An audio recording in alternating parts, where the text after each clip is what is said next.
Good evening and welcome to the Eternal Optimist show starring me, Psychic Steph Speaks. Tonight we have a special broadcast for you. I hope you're all excited as I am always, but tonight in particular because I will be interviewing my return guest, but this time on a different topic and definitely with a new light. We will be discussing Love's Revolution, and I will be featuring author Darren Austin Hall. He will be joining us shortly to discuss this incredible work of literary, masterful art and wisdom. So I love this book. I finished reading it in a few days. It was a really great read. I don't think that does it justice in terms of the beautiful poetry and the beautiful wisdom and insight available within this masterpiece. So I hope you all take the chance to read the book yourselves. You can order it on Amazon.ca or .com, wherever you are in the world, wherever you're joining us from. We welcome you tonight, as we always do on the Eternal Optimist show. We're so grateful to have you here, and I can't wait to share this wisdom with you. Darren is an incredible, not only just a guest, but he's become a bit of a friend of mine. And if you've ever been to one of his sound journeys or any of his healing journeys, they are really potent and very powerful. So it is my honor to welcome Darren the Druid Austin Hall to the Eternal Optimist show. Let's bring him in here.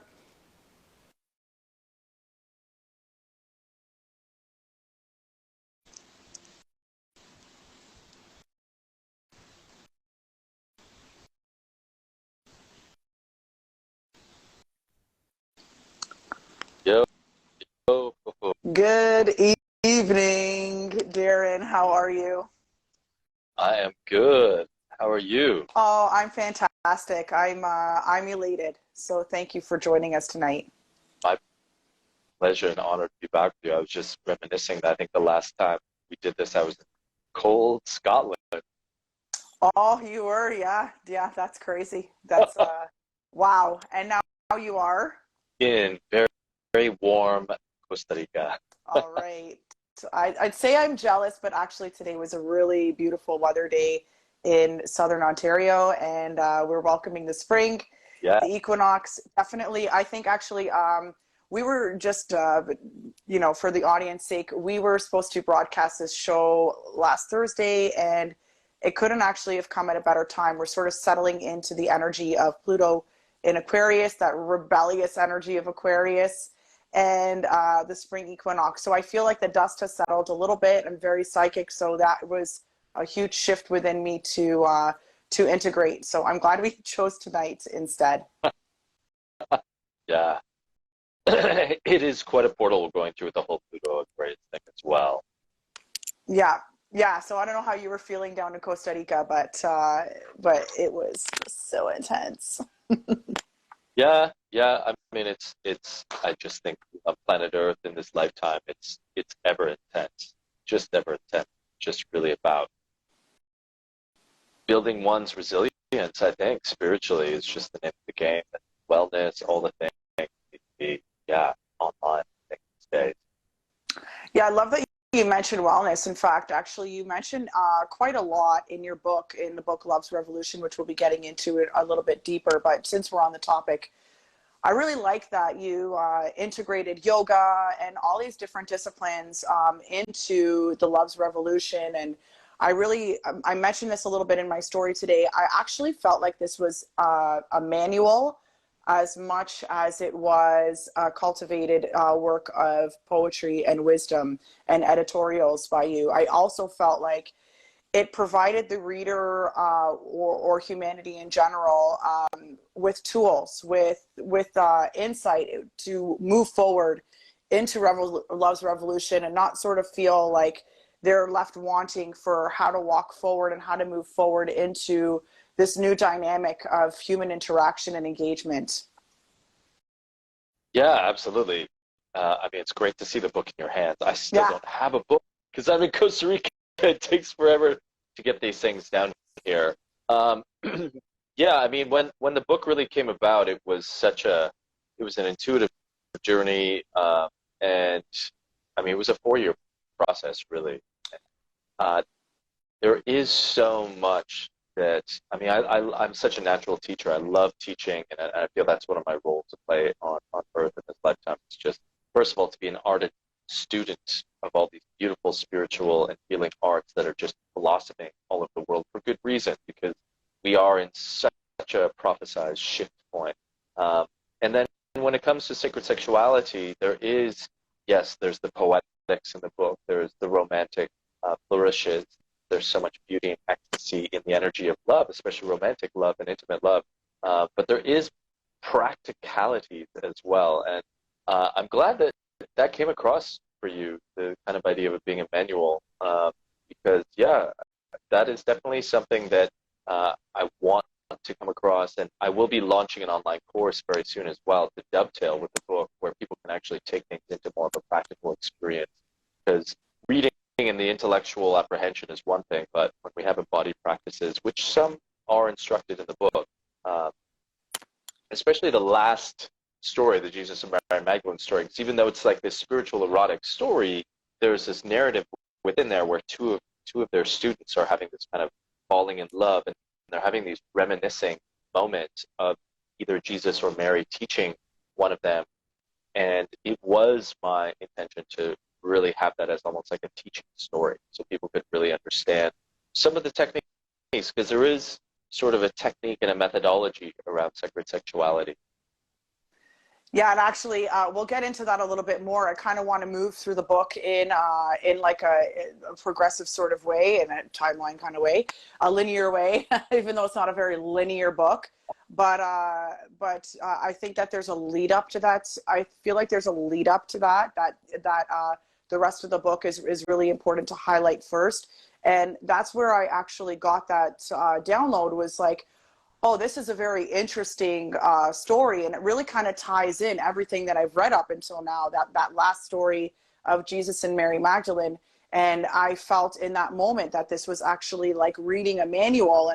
And we'll get in a little bit about how illuminating that story was for me personally. But I do want to say that that's where that download actually originated for me from, was that like, wow, actually this is sort of like a way forward for somebody like me who is sort of new to this kind of stuff. I wouldn't say that it's my first rodeo in terms of sexuality, but it certainly is new for me in terms of engaging with sexual energy, engaging with this universal life force in a revolutionary way. So I thank you for writing this, because it's a major shift in humanity that I have been feeling has been a long time coming, just personally, for my own lifestyle, for my own, I don't want to say proclivities, but my own experiences in how I've engaged with the opposite sex and my own sexual divine feminine energy. And I wouldn't call it divine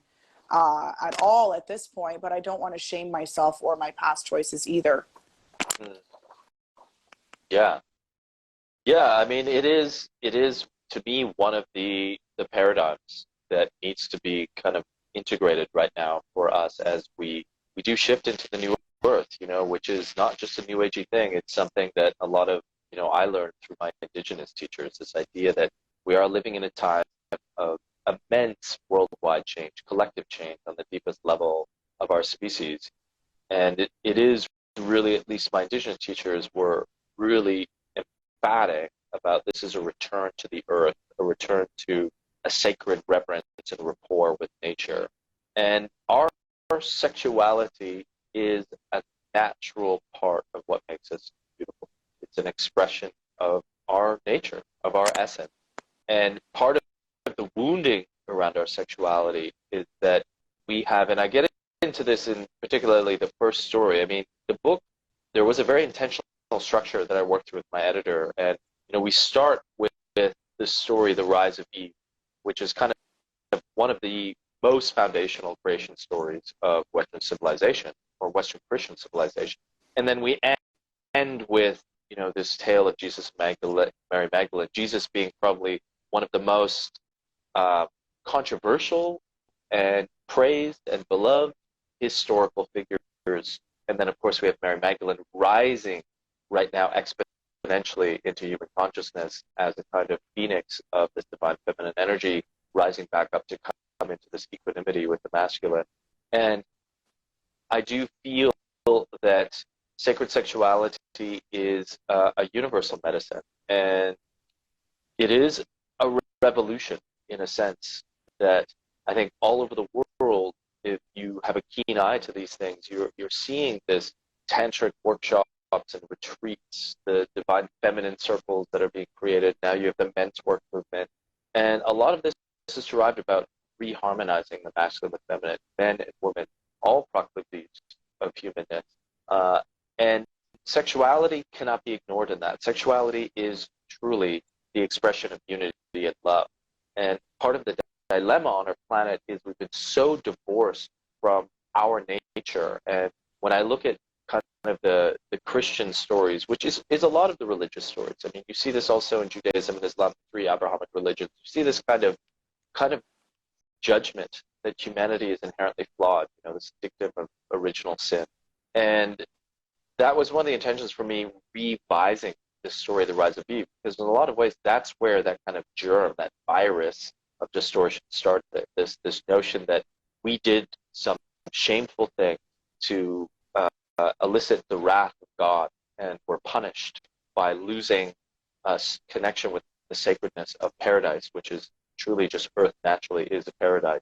And we fell from this grace, and since then we've just been in this kind of maddening, and there's not even a pathway to recovery there. The salvation that is preached in a lot of religions is very ambiguous, and it's never really about salvation in the body, in our human experience. It's about getting salvation off world, some kind of heavenly height. And I think what sacred sexuality is starting to give us is this pathway back into the blessings of the body, the original blessing, as Matthew Fox would say, of the body. And then the last thing I'll share on this note is, as I've researched sacred sexuality now for over 20 years, I've realized that there is a lot of ancient wisdom on these matters. This is not like some new age thing that's just started out. You have all these like new age tantric gurus running around. This is one of the oldest spiritual practices and traditions. And what's even more profound is you actually see that we are recovering a sense of the Jesus and Mary Magdalene story, for example, Buddha and Yasodhara, his wife, that these figures, these spiritual masters that we revere, were partaking in this practice of sacred sexuality. They called it the rite of the bridal chamber, for example, in the esoteric Christian tradition. And thank God, Goddess, that we live in a time of the apocalypse, great revealing, where these things are being rediscovered, and we can rediscover them without any threat of an inquisitor breaking down our door and horrendously torturing us to death, which is what tragically our ancestors had to go through. Yeah, been there, done that. Believe me, I've been through enough past life regressions where I've seen what's my little tortured soul has been through. For just being me, So I want to actually, there's a few things that I want to get into, but I feel really called. If you don't mind, can I read a poem that sort of dovetails on the topic here? And it really touched me, and I think that it really touched me, and it really couples with what you're talking about with the creation story, the original sin theme, and where we're coming out of with that. And I really liked that you touched on it in this poem. Do you mind if I read it? I would be honored. Okay. It's a really beautiful poem. It's actually at the beginning of the book Love's Revolution, and when I read it, I felt like it was a green light to move beyond the parameters of my imposed faith sort of religious dogma that had been ingrained within me, that I'm really moving away from, or at least integrating into where I'm moving into life. And this was really sort of like permission, I guess I feel like channeled through you, for people to move out of that original sin dogma from the story of the Garden of Eden and Adam and Eve. And it's called That You Are Good. That you are good, like the rolling green hills, like the mountain trysting with the sky. That you are good, down to blood. To the shimmer of soul, like pure springs blossoming from rock, like the cosmic din of starlight, that you are good in body, in sexuality, in the innocence that is eternity's song, waking you into awareness's constant and clarion wonder. Like the ocean, reaching to fondle the shores with glee, like the child's adorableness, teaching our joy to soften and be free, that you are good. She said, Mother, greatest mare, as we slipped wet and shining from her galactic womb, a doting kiss she marked inside our chest, where the heart then bloomed, a sacred flower, where her beauty forever whispers, that you are good, that you are. Never forget, always remember, no matter what befalls, goodness is thy womb, the symphony that wept joyfully your flesh into form, the winged song that became your soul.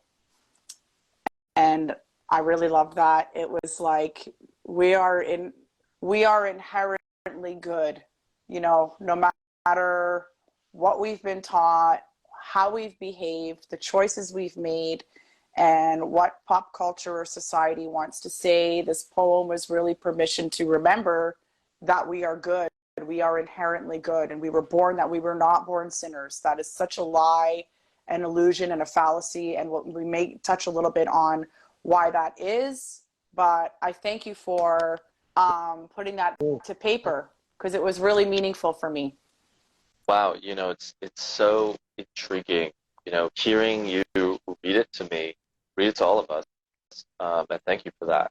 I was almost getting emotional because, I truly believe as artists, we are just channels. We're just transmitting stuff through. And when I hear you read that, it's just reminiscent that I too am I am receiving the teaching of these words that are just coming through.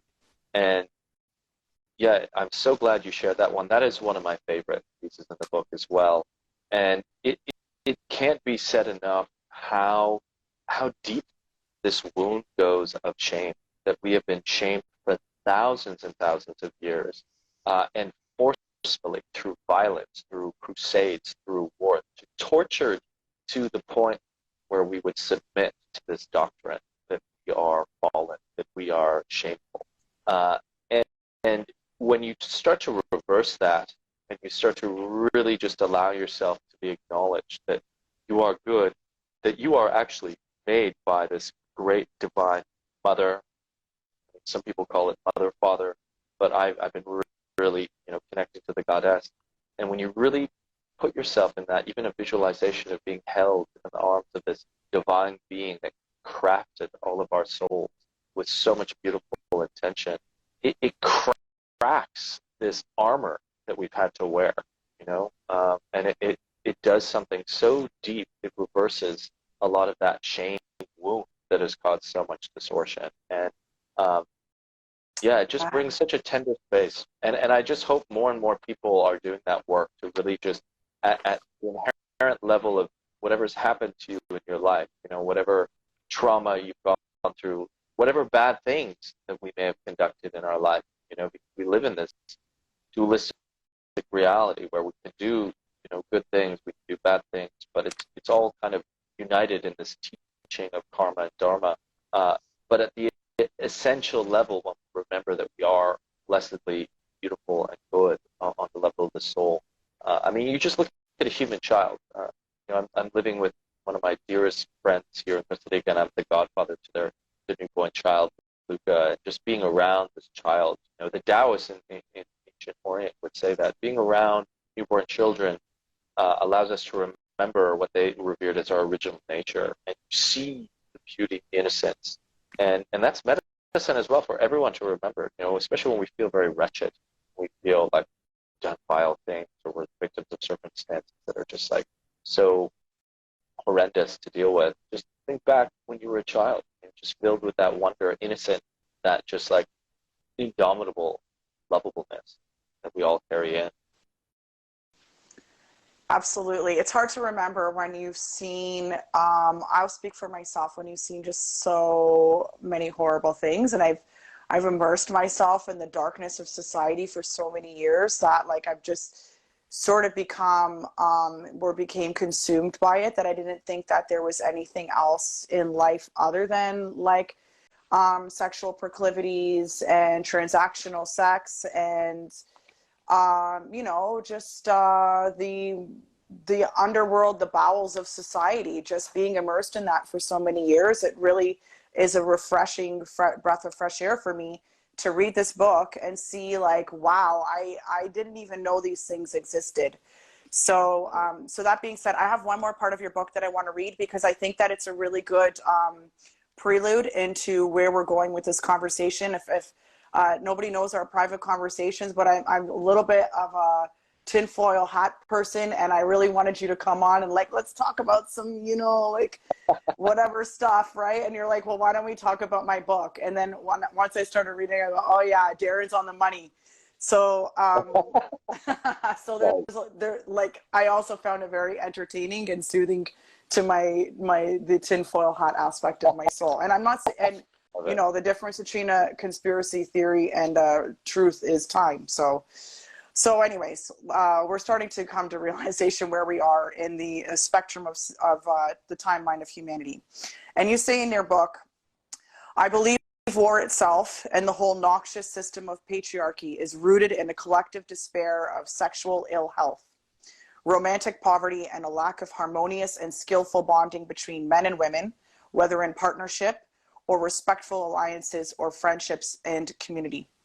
I see war as a terrible, explosive frustration ensuing from a lack of intimacy with the very beauty of life itself, rooted in the body and all its sensuous, thrilling nature that has been exiled from our understanding for eons. So it is really a paragraph that really sort of is a great prelude into where this book came from, maybe on a geopolitical scale or a body politic type scale, and overarching theme of what maybe the past 2,000 years of humanity on Earth has looked like, and this real disconnection. And in that disconnection, we see violence, we see war, we see rape, we see pillage, we see strife. And it might all be rooted in this disconnection to sacred sexuality and true love for ourselves and those around us, and engaging in that as a community,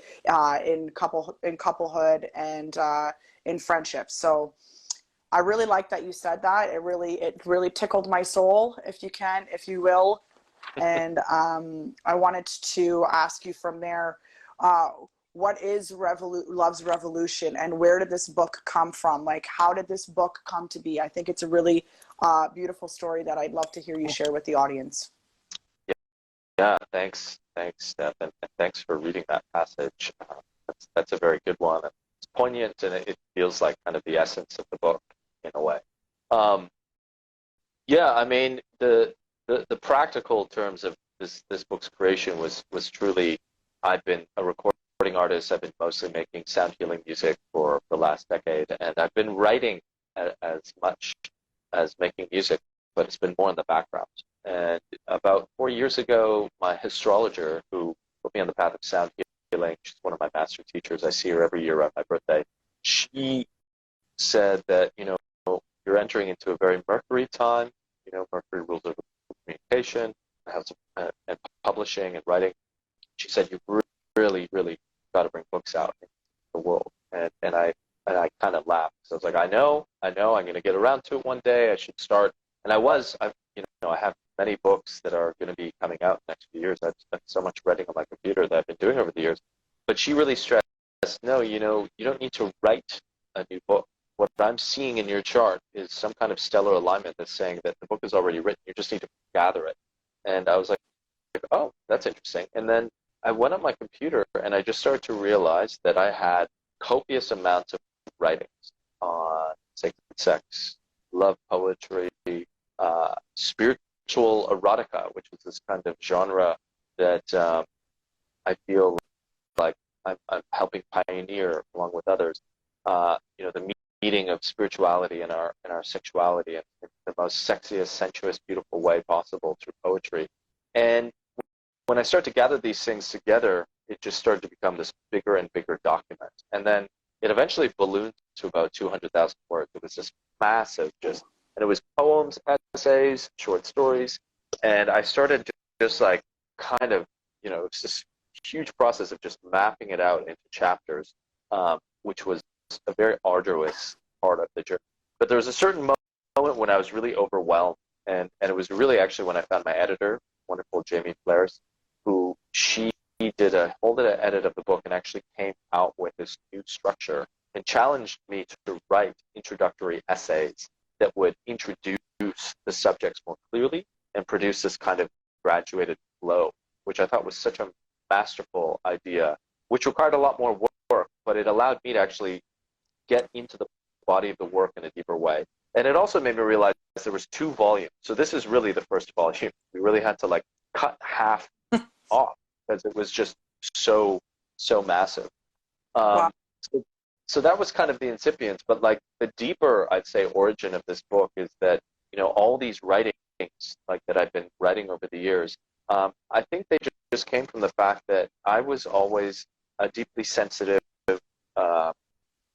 romantic person. Maybe it's my Taurus rising. And I was also someone who was very wounded around my sexuality, which I think is very common. It is. I was raised Catholic, and for anyone who's just born into, I would say our world in general, unless you're kind of free from the binds of Western culture, which is really hard to kind of colonize the whole planet, we are all kind of dealing with a culture that's highly sexually distorted, highly sexually repressive. And it was, my teenage years and going into my 20s, I went through some very, very dark time where I wasn't feeling fulfilled, and yet it's this energy that is just so arresting, so captivating. Like it's just a drive that's always there. You can't get rid of it, although many celibate monks and such have tried. But it's just so arresting. And it really was in my, I had a spiritual awakening when I was 22, and then as I delved into my mid-20s, I met, teachers. There was one tantric teacher I had when I was living in China, a middle-aged Scotsman of all people, and he was the first to sort of introduce me to tantric sexuality through books that he had been reading and studying. And I think very fondly of Margot Anand's great book, The Art of Sexual Ecstasy, which was probably the first book I read. And then I got very interested in the Gnosticism of Samuel O'Barr, who's like a Colombian mystic who was alive in like the 50s and the 60s. And these kinds of writings and ideas were all about how sex is actually a pathway to the divine. It doesn't have to be, somewhere on an island, away from the divine kingdom, queendom that we're a part of. It's actually a part of that. And even more so, the energies of sex are so potent and so powerful, and when they're kind of used in a more skillful way, that they can actually be an amazing catalyst for this embodied mysticism that is at the root of a lot of spirituality, being able to like apprehend all these dimensions that are beyond just this third physical dimension of materialism that this culture is just so solidly entranced by. And then there's profound healing energies in sexuality. And as I started to have these experiences, it was a revolution for me in my life. It was like revolutionary. Like I will never forget my first like sexual experience with a beautiful woman in China who my teacher introduced me to, because she had this kind of want to explore tantric sexuality. I'll never forget that first sexual experience where I was just focusing on my breathing, and I was just allowing that kind of animalistic passion to be kind of turned inward, and for this kind of, I don't want to say the word control, because it was like there was no repression whatsoever. It was like this kind of skillful control of just like bringing the capacity to feel pleasure and amplifying it with breath and awareness. And I started to have this blissful experience of pleasure that was beyond anything I'd ever experienced before. And I felt like all of a sudden in love with everything. Like it was like, and I mean, she was just giving me fellatio, and it was just like a moment where you concentrate your awareness on the sensation so deeply, and it felt like my whole body was being given fellatio. And things started to crack open, and I started to go into very feminine sounds, and I started to feel like this androgynous energy that is the soul coming online. And it was this delicious, rapturous experience.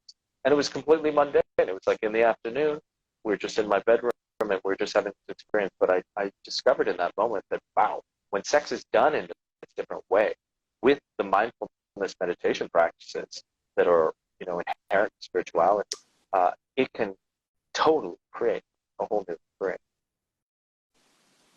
I imagine I personally never experienced anything like that. I love that you shared that. Thank you, because I think that's one thing that was like really shocking for me. Like I said, it's not my first rodeo. I've actually spent a lot of my time in the lower chakra areas of society, just in my own professional business and work. And reading this book was like, whoa, that's possible. Like, I didn't even know that was a thing. And not to diminish what you're talking about too, just a thing, because that is really powerful. And I think that that is revolutionary. And I think that it is like, especially after reading the book and hearing about how powerful this energy is that we can cultivate between two people when it's intentional. It is so elevating, not just for the two people engaging in that and participating in that. It really elevates the soul of humanity. And I think that it ushers in new earth. It sort of like starts opening up portals, and it starts opening up different us into different dimensions, and really sort of those two people are bringing and elevating the consciousness of humanity. And I kind of mentioned that actually in a review of your book, was that it is the way that you articulate your ideas and your concepts. It really almost elevates the consciousness of the reader. So thank you for sharing that. And I just want to hear, because we've got some audience here. I really feel like people are loving what we're talking about. That was me raising my hand, as in me too, coming from the distortion of dirty sexual experiences. It's so liberating to witness the awakening. And I think that's from our friend Patricia. She's a tapping coach, and you and I have something in common, which I think is really interesting. And you touch on it a little bit in the book, but we're all from the same generation. And I honestly feel like I have my own like little theory about that. I feel like a part of where I went with my sexual trauma and my sexual experience from childhood turned into being groomed by pop culture, by ideology of like money, sex, power, and like money over everything. And then like, how am I going to get that? Well, there's only one way from me where I am now to get to where Puff Daddy and Missy Elliott are, and Jay-Z, and all of these like iconic pop cultures. And you talk a little bit about the grunge era, which came at a really convenient time in our youth, where it was like perfect. We're like hitting puberty at that time, and we're really depressed, and pop culture is glorifying self-deprecation and grunge and depression and self-loathing.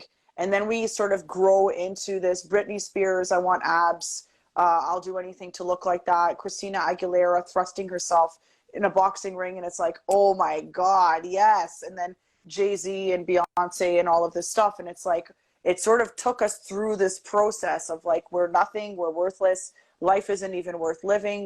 You can either shoot yourself now, or if you choose to live, you can sell yourself, and you can start sort of selling yourself short. And the best way to do that is by exploiting your sexuality and transactional sexual encounters. And it doesn't have to be sex for money. It could be transactional drug dealing, selling, consumption, just this sort of transactional relationship of like, we really got that, I'll speak for myself, we got that real Sex in the City thing, where female empowerment looked like me banging as many guys as possible and grabbing my designer heels and bag and walking out in the morning and breaking hearts with my heels, and it was like, and that was me, and going and laughing about it with my girlfriends at lunch. And it was like, there was sort of like this glamorization, this sort of seduction to that was female empowerment. And my career and my money and my finances meant more than having a family and engaging in really productive sexual relationships with the opposite sex or the same sex, whatever you're into, that's fine. But I'm just saying, for myself, those were glorified. And now here I am cracking 40, and it's like, whoa, what happened? And reading your book, it's like, okay, I'm not alone here. I feel like we got swept into something like some weird, crazy psyop, and maybe that's jumping into conclusions, but Well, I see Patricia has also just referenced the Britney Spears song "I'm a Slave for You," well, there you go. and it's very interesting. There's an amazing website and YouTube channel I highly recommend people check out. It's called Vigilant Citizen, and they do a lot of investigation into basically satanic programming in pop culture. And they recently did this beautiful, I should say beautiful, it's quite tragic, but beautiful in the sense that it's a very well put together, very quick 6-minute video about Britney Spears and about how controlled she has been. And it is disturbing to watch this because if you've tracked her career, she went from, being groomed as this little child in the Disney, Mickey Mouse Club, to then, I'm a slave for you. And then she had breakdowns. She shaved her head. She had mental breakdowns. She's on Instagram now, posting all this bizarre, the monarch programming, like the butterfly symbology, all this stuff. She's controlled. I think her father has like ownership over her choices. Like you see, Yeah, he had it, conservatorship, right? and she was in a lawsuit, and sorry, the judge ruled to break the conservatorship, and the stuff she posted on Instagram since then is like her MK Ultra mind control gone wild, like off the rails. I had to unfollow her, because it was so super weird. Sorry, go on. Right. Well, when you see that, that's kind of like this big glitch in the matrix, and you start to realize that we are, programmed through the television, of the media. The media matrix is mind controlling us since we're born. And sex has always been one of the battlegrounds for controlling humanity. Because if you can make someone feel ashamed or distorted about their sexual energy, a few things happen. One, a person can't access the magnificent spiritualizing and healing powers of sex, which from my research and my humble lived experience are the most excellent medicines that we can experience to heal all manner of disease, woundings. I mean, I really believe this could like save the world in a lot of ways, and I'm not even being hyperbolic when I say that. And then on the other hand, when control or shame someone's sexuality, so in the yogic tradition, the sacral chakra, which rules our sexuality, it's called swadhisthana in Sanskrit, which translates as one's own dwelling. And the teaching of swadhisthana is being comfortable in your body, like feeling fully embraced in your embodiment.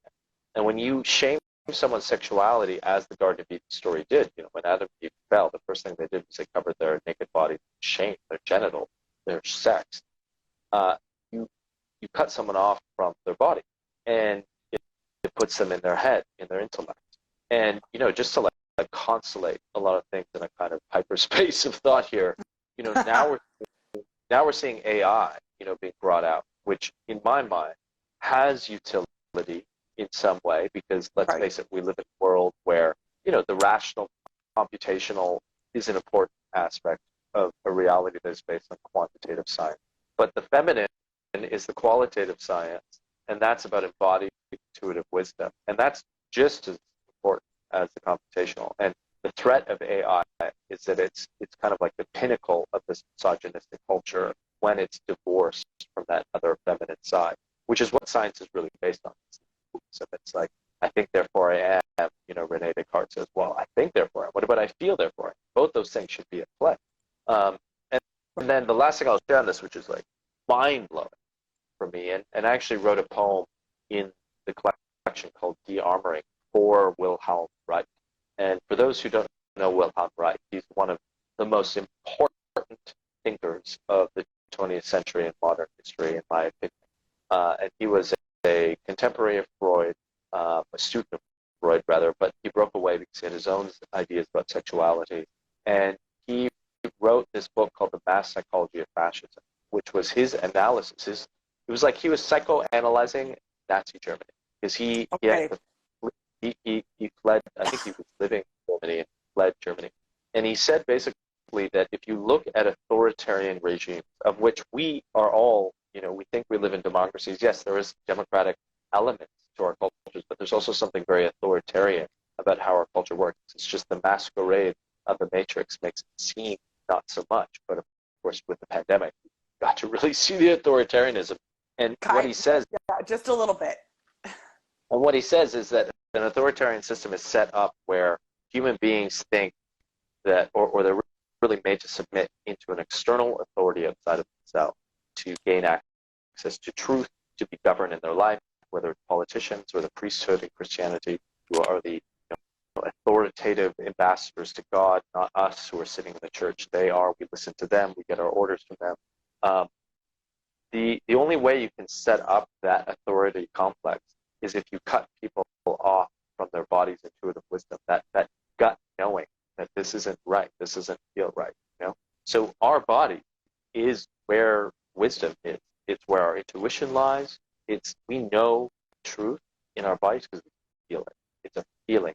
Feeling is primary before the intellect. The intellect takes the feeling, analyzes it, and makes it something intelligible that you can speak, that you can rationalize. But foremost, it's the body. So these authoritarian systems set up this kind of culture where they're deeply, deeply conservative in an extreme way.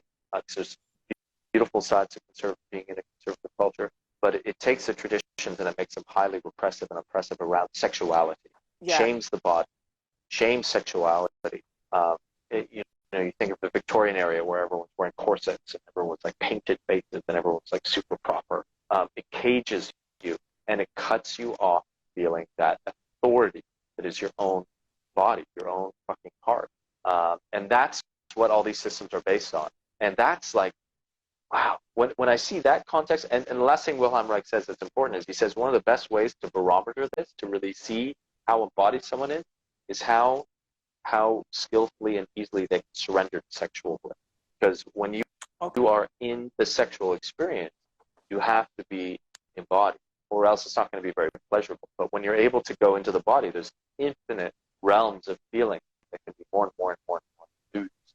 And that's one of the best ways that we can really be embodied. That's why it's so healthy to have a healthy connection to our sexuality, because it's like, as I wrote recently on Instagram, sexuality is the flower of the body. It's like all this stuff, the stem, the roots, it all grows. So this complex beauty called the flower. It's like kind of like the pinnacle of the creation of the thing. And our sexuality is kind of the flower of our embodiment, where we get to be embodied in our most amplified and beautiful way. And that's just been so distorted for so long. And all these mind control programs, the sex that we see spewed at us by pop culture, so denigrated, so degenerate. And to be even less judgmental, it's just so limited. There's no talk about sex and sexuality. There's no talk about tantra whatsoever. Yeah, well, it perpetuates a system of control, right? I mean, that is, so we were going to talk about this. It's like the fallen garden and original sin is a story by which they utilize the sort of subconscious programming through religious dogma, and that perpetuates guilt and shame and programming through the demonization of sex acts. And then from there, it's like you can operate within the system of control where you use sex for blackmail and violence and things like that, versus what it's like actually intended for, divinely intended for, let's say, which is really sort of kept from us, and in this really nefarious and covert way. But I think that, that's books like this are bringing that to light. So, and really sort of illuminating something's not right here. I mean, why do we see all this stuff that like everybody's blackmailed, everybody's compromised? Why don't we just all come to an agreement and say, look, you made choices because they glorified power and they glorified money and whatever they sold you on. You did you did something for those ends. Let's come to a place of compassion and forgiveness that we've all been seduced by the system of control and blackmail. And let's all come to a truce. Like, let's all come to a truce. All you people that are afraid of your blackmail coming out and your evil deeds or whatever you want to call them being exposed, like let's move on in forgiveness, even though there are victims of those crimes. But we need to move out of this paradigm where people are paralyzed in fear and then subjecting others to this nefarious agenda because they're compromised. So you kind of saw these leaders with guns to their backs during COVID telling us to do stuff. And it's like, what do they got on this guy? Like, what did you do last weekend, buddy? I mean, why you look like you literally have a gun to your head and you're telling people what to do. And it's absurd. Yeah. Yeah, it's absolutely absurd. I mean, yeah, and we could rabbit hole into this so much about Epstein and Ghislaine Maxwell, and that's a very real reality of using sex in this kind of dark, sordid blackmailing. The Eyes Wide Shut movie that Stanley Kubrick made, that maybe even if it led to being killed, who knows? And died. Then he died. Yeah, but it's just another example of sex being used. Everything's neutral, and sex, even though it can be the most divinizing force that we can experience, can also be one of the ways that we're like so highly manipulated. And I think all of us are, if we have to have a sobering moment, because, when we heal our sexuality, as you were saying, with these kind of the Illuminati, as I like to call them, as much as these people need healing, I think we also have to just start with ourselves and get very sober about the fact that we've all been manipulated in some way. We've all been we're still using sex in probably highly manipulative ways, even if it's just within our own manipulations of our body. Like, I'm someone who's experienced bouts of pornography addiction, for example, which is a manipulation of my own sexual energy. I'm manipulating it for my own selfish end. I'm losing sight of the more bountiful experience I can have with true intimacy with another, which builds, the very bondedness of our monogamous relationship. If someone wants to have that kind of relationship.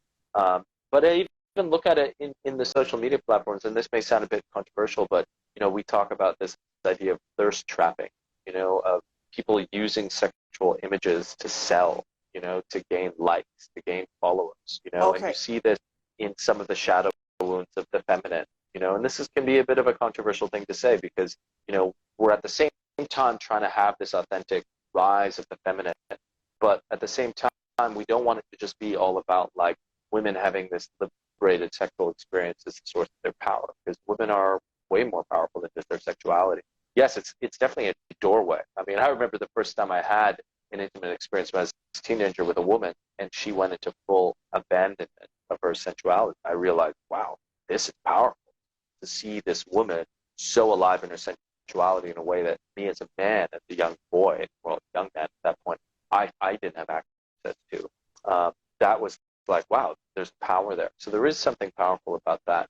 But we have to be careful because we're being captured in this social mediated matrix, where we are chasing likes, we're chasing followers, and we always have to have a clarity of intent. We think of the Toltec wisdom of Don Juan. It's all about, like, what is your intent? Why are you doing this? Like, I even saw today, and I've gotten into the habit, when I see a thirst trap image, on Instagram, I immediately just have to unfollow, the person, because as I've learned healing pornography addiction, a lot of people will say the last stand is Instagram, because it's this kind of gray area where it's not, it's not porn, but yet we're still figuring out clumsily the sexual, energy and how to be fully empowered with it. And it was just, there was an image of a woman wearing just her underwear and a thong, kind of exposing half of her breast. And she just had this post about, my sensuality is just for me. It's not for anyone else, it's just for me. And I'm like, well, why are you sharing it on a public platform where thousands of people can see that? It was just kind of like there was a bit of a paradox in that. And I have compassion for all of us because, I'm not innocent of being manipulated as well, as I've shared with some of the pornography addiction that I've had to deal with. We're all trying to figure this out. And I think we just have to start having really honest conversations about how controlled have we been by this energy? What does healthy sexual energy really look like? And how can we support each other? Because truly, I feel that sexuality is about building love. It's called making love for a reason. And the whole idea of conscious partnership, sacred sexuality, and some of the articles I get into in the book, it is about realizing that, it's like a food that we give each other as couples, and it fortifies our coupleship. It fortifies our love and our devotion to each other, especially when we learn how to use it in a skillful way. When we learn how to be more orgasmic, not just orgasms all the time, which can make these very like fast, frenetic experiences of sex that can be very short-lived. But if we can have these experiences that last a lot longer, all this chemistry gets activated. When we cross this threshold, there's all these other things that happen. Yeah. I actually have a question for you about that, but we'll get into it a little bit later. And I think that the step forward is actually rewriting the stories. I think it's rewriting the stories, and you do such a great job of that. So this is a really excellent segue to get into the book, the literature of the book, because you actually rewrite the story of the Garden of Eden in this book. And I really love it because it was like, you're such an illustrative writer, so there's really like a lot of alliteration going on there, and it sort of like takes you into this portal. Like it's almost like a psychedelic journey reading your book, because I'm like really in it. Like I'm really visualizing, and my third eye is like super like activated. So Right. like, because your writing's like, it's just like, you're so detail oriented and illustrative. So you illustrate this story and a rewriting of the story of Adam and Eve in the garden, and you describe the eating the fruit by Eve as this divine communion with infinite wisdom and knowledge, right? So you sort of like, rather than her being seduced to eat this fruit and like, oh shit, now we're all fucked, we're all sinners. You like, you actually rewrite that and say like, actually it was this divine communion with infinite wisdom and knowledge, and that eating of the fruit. And it's almost like describing what the experience would be with the oneness of the divine from Eve's perspective. So you actually take us into Eve's firsthand perspective through the narration of eating that fruit, which was really awesome for a woman. It might also be for the males as well, reading the book, to be like, oh, I'm kind of like important. Like I can feel her vibe. Like I can relate to all that you're saying. I'm really surprised actually at a lot of how you wrote. Like I almost wonder if you had to travel to a different dimension to feel firsthand what it's like to be in a woman's body, because you're very detailed. So I'm like, I how think does he know that? no, I mean, I know through my own past life regressions that I've been, I'm an old soul, and I've definitely been a woman many lifetimes, even more than a man sometimes. I think sometimes there's always been, yeah. And my spirit name that I received from my Mohawk elder is actually Black Sun Man, which means the eclipse.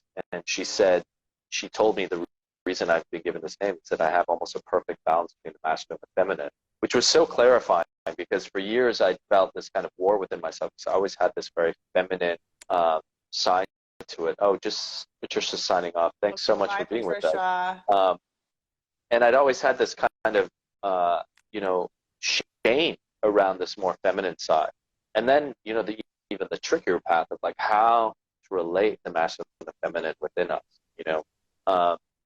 but this, that kind of led to this story in a sense, because I really, really felt in such a strong way in all the studying I've done of sexuality and what we call shamanism, like the stalking of the womb, the tracking of this womb of sex. It really comes back to this story of the Garden of Eden, because it's the setup of patriarchy. It criminalizes women, criminalizes the feminine, the one that caused the great fall. And it also, and this is probably the thing that people don't realize so much, but it criminalizes the earth goddess, because the earth goddess was always connected to the serpent and the snake. The kundalini is seen as kind of the Shakti energy of the goddess that is earth, that's in our body, interface with that. So this is why if you look at, like, we just had St. Patrick's Day, and the whole legend of St. Patrick that they celebrate in Ireland. It's like, oh, St. Patrick drove the snakes out of Ireland. Well, the snakes were the Druids. The Druids worship the snakes, the serpent wisdom, the dragon. You see this notion in all the ancient mystery schools. And in some ways, the Garden of Eden story was kind of like a declaration of war, on these ancient wisdom traditions of paganism. And that's how war starts, right? You use propaganda, you paint your enemy as some kind of like criminal factor, and then you Right. start to turn, the collective image making against them, and that's how you start, the whole propaganda war. So I looked at this story and I'm like, God, when you look at it through that kind of gaze, you realize like this is a story that, was where so much got twisted and distorted. So I thought to myself, it was sort of just a fanciful idea for a time. I was like, man, wouldn't it be amazing if this story was actually totally inverted, and then when I studied the Nag Hammadi liberate, and I begin that short story with a passage from the Nag Hammadi that describes, and the Nag Hammadi is this ancient text that dates back about 2,000 years old, that maybe one of the only living texts we have of mystery school pagan traditions that lost this war in a way against the rising of the Judeo-Christian religion.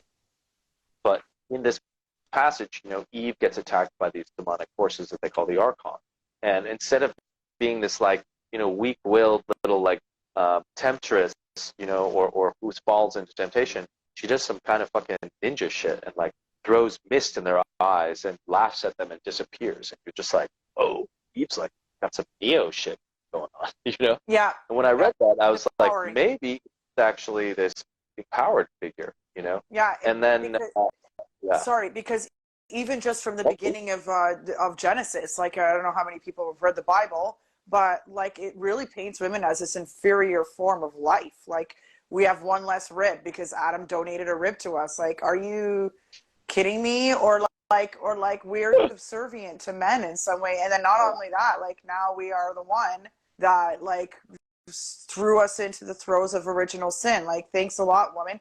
No wonder we get raped and pillaged when there's war. So it's like it's really perpetuated a lot of evil on earth. And I like that you literally rewrite the story and you empower women that we are powerful, connected goddesses to this earth energy, which can clear evil off this earth. We can actually clear evil off of the earth through our feminine cycles, through our feminine abilities, through our intuition and knowing, like, because not everything is seen in this realm. We live in a realm of consequences.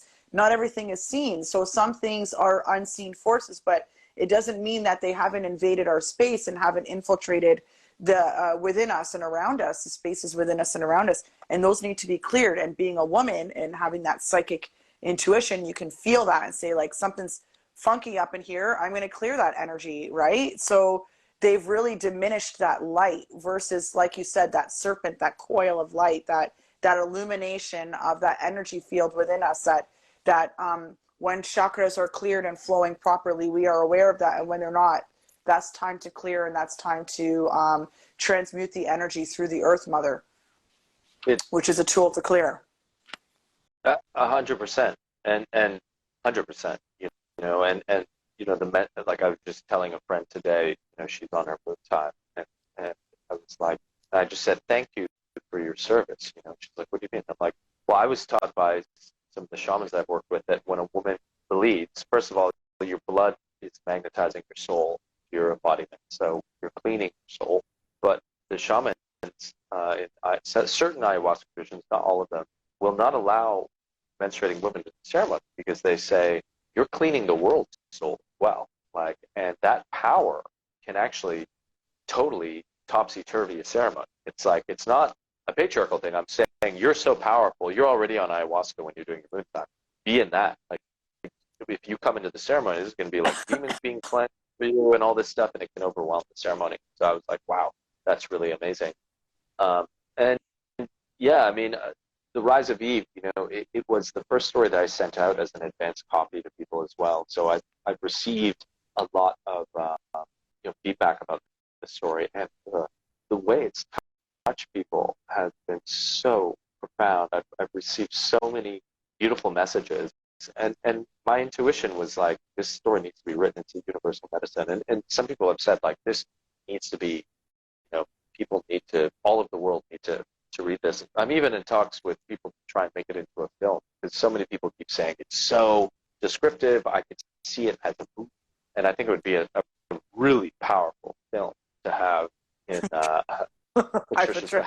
Yeah, and it just, the fact that so, and yes, a lot of women particularly are feeling touched by it, which makes me feel so happy, because of course so much of this book was about like revering the feminine, revering women, and restoring this reverence for women as co-teachers, on planet Earth.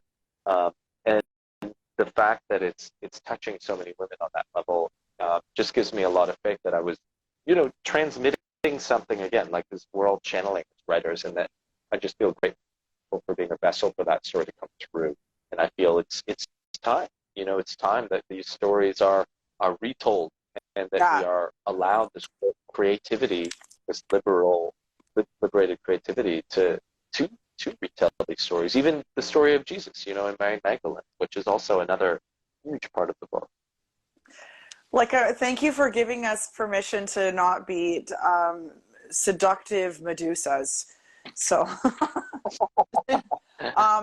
just in case anybody is tuning in right now, I see a lot of people coming in and out of the viewership here. We are talking about Darren's newest book, Love's Revolution, and it is available on Amazon if you have the app, or you want to sign on to Amazon.com. I'll be putting that link, or you could follow Darren on Instagram, just in case. But let's get into a little bit moving into the rest of the book, because there's this really beautiful story. There's a lot of archetypes in your book. So there's a lot of traditional archetypes. And one thing that I picked up on, and you could correct me if I missed the mark here, but I'm going to agree. I'm going to just connect to my own divine women's intuition.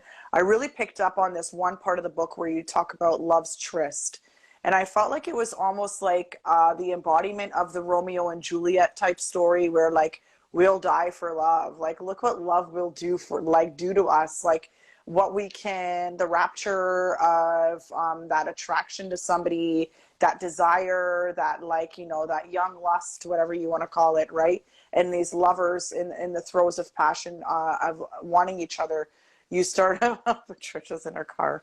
Okay, well, it sounds like you're highlighting a real yet painful truth about love in a very Romeo and Juliet way style portrayal of dying for or with that which you love. And I feel like this highlights the bigger archetype of grief. I almost feel so my takeaway from that was that I almost felt would grief even exist if love didn't? Is love the genesis of grief? Might be a chicken and egg type of paradox, but I really felt in that moment, whoa, what would grief ever exist if we didn't love what we lost so much? Would that even inspire grief within us and that sadness of loss, right? Oh. So it was really this powerful realization. Yeah, I mean that another piece of it was such a joy to transmit, and I'm glad you mentioned it, because it is another just cornerstone, I feel, of the book.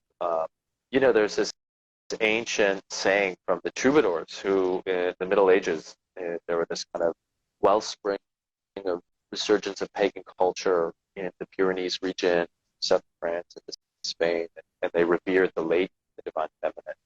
They were all about love, and the whole idea of chivalry comes from the whole troubadour idea. And they would sing these beautiful songs about the sweet pain of love, the sweet pain of love. And when I look back on my life, and there's a whole chapter in the book called Heartbreaks Away.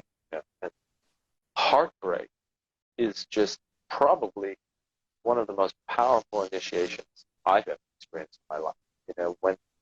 When you have loved hard enough that your heart totally breaks, it completely, your life is fucked in that moment.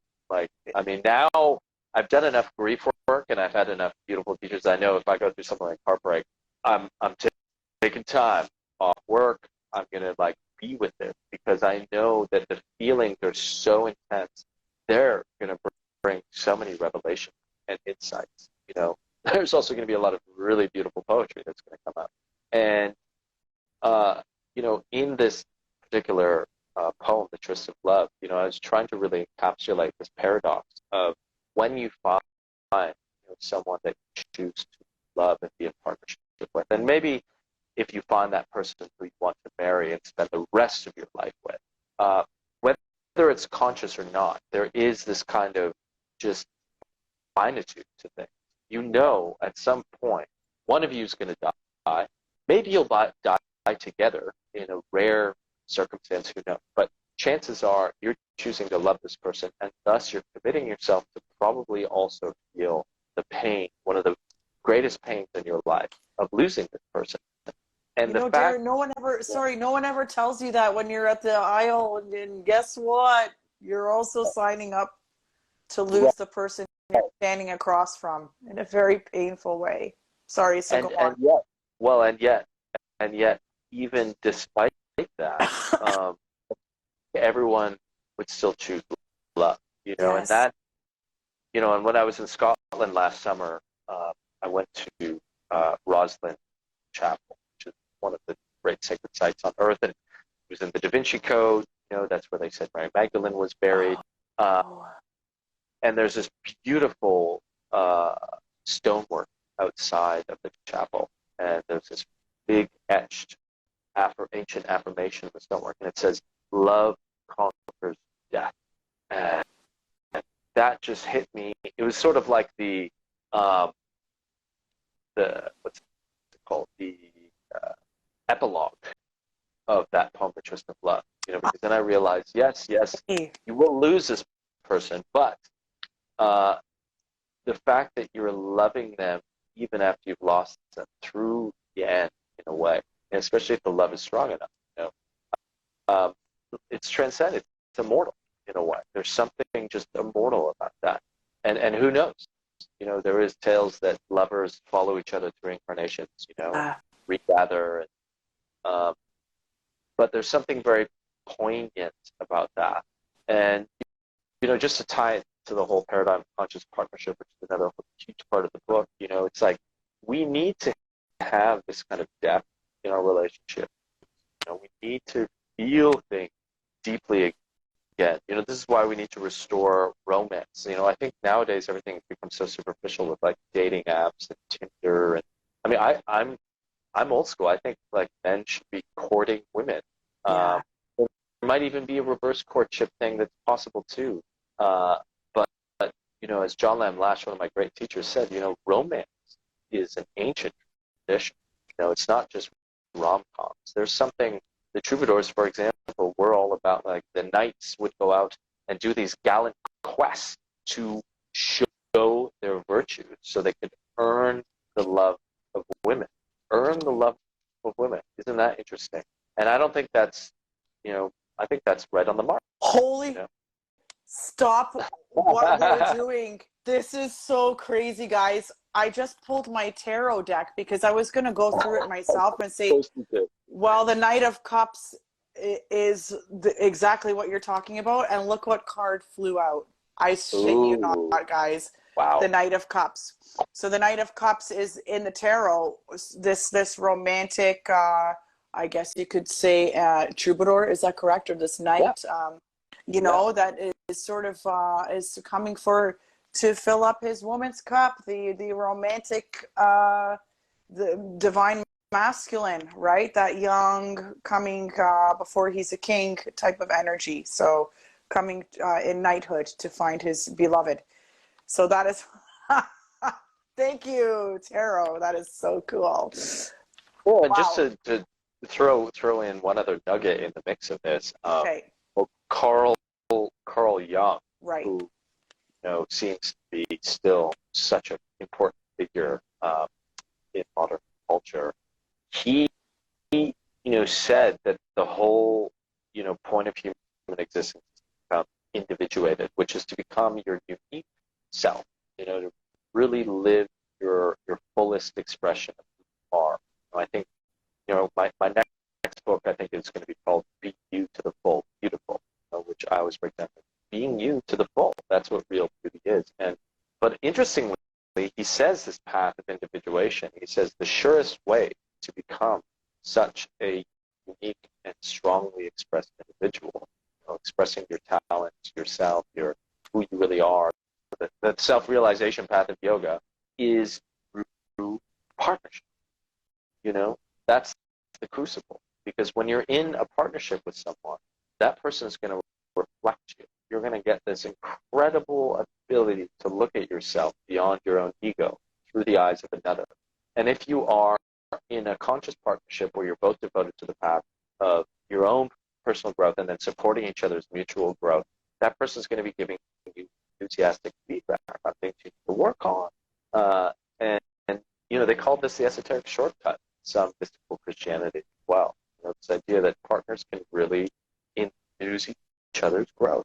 And, that's why this context of love is like, and sex is just, it's world changing, for me. When I start to look into it on that kind of level of depth, it's like, bam. Yeah, how can you forget the earth when you walk with bare feet? That's our friend Z. He's one of my YTT. We're graduating from YTT soon, so that was great. Thank you I love that watching. one. That's a good one. Listen, Darren, quick, maybe yes or no question. Probably not a yes or no question. This one's a burning one for me. Okay, sorry. Long-term relationships in today's Instagram culture. Are long-term relationships and monogamy passé, or is it an important facet of today's love revolution? Yeah, not a yes or no question, but they're making a comeback, I feel. Okay. I think we had to swing with pendulum, to this. Like, I remember reading an article in like the New Yorker magazine years ago when Tinder first came out, and this person was investigating the dating scene in New York, the hot, sexy, hipster dating scene. And they were describing how on Friday nights people would now go to the bar and everyone would just take out their smartphones and just make their hookup. There was no one like talking to the bar. And then this guy was being interviewed and he was just like, God, it's so crazy nowadays. Like, there's no courtship anymore. You just like swipe each other on Tinder, and then sometimes you just like hook up somewhere and have sex just like that, and then they're gone.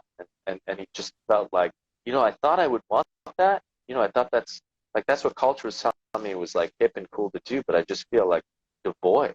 I feel like I'm just like sucking the life out of myself. I was like, oof, that's dark.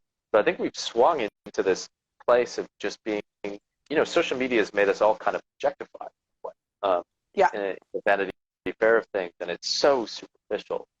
Just the sheer sake that there's limitations on how many words you post on Instagram, and limitations on like minute 30 seconds for reels. There's all these like cages, around our expression, and I think what's happening is people are realizing like, God, life is like maybe seems more sensational and marvelous on this hyper speed digital era that we're in, but there's a real lack of depth happening.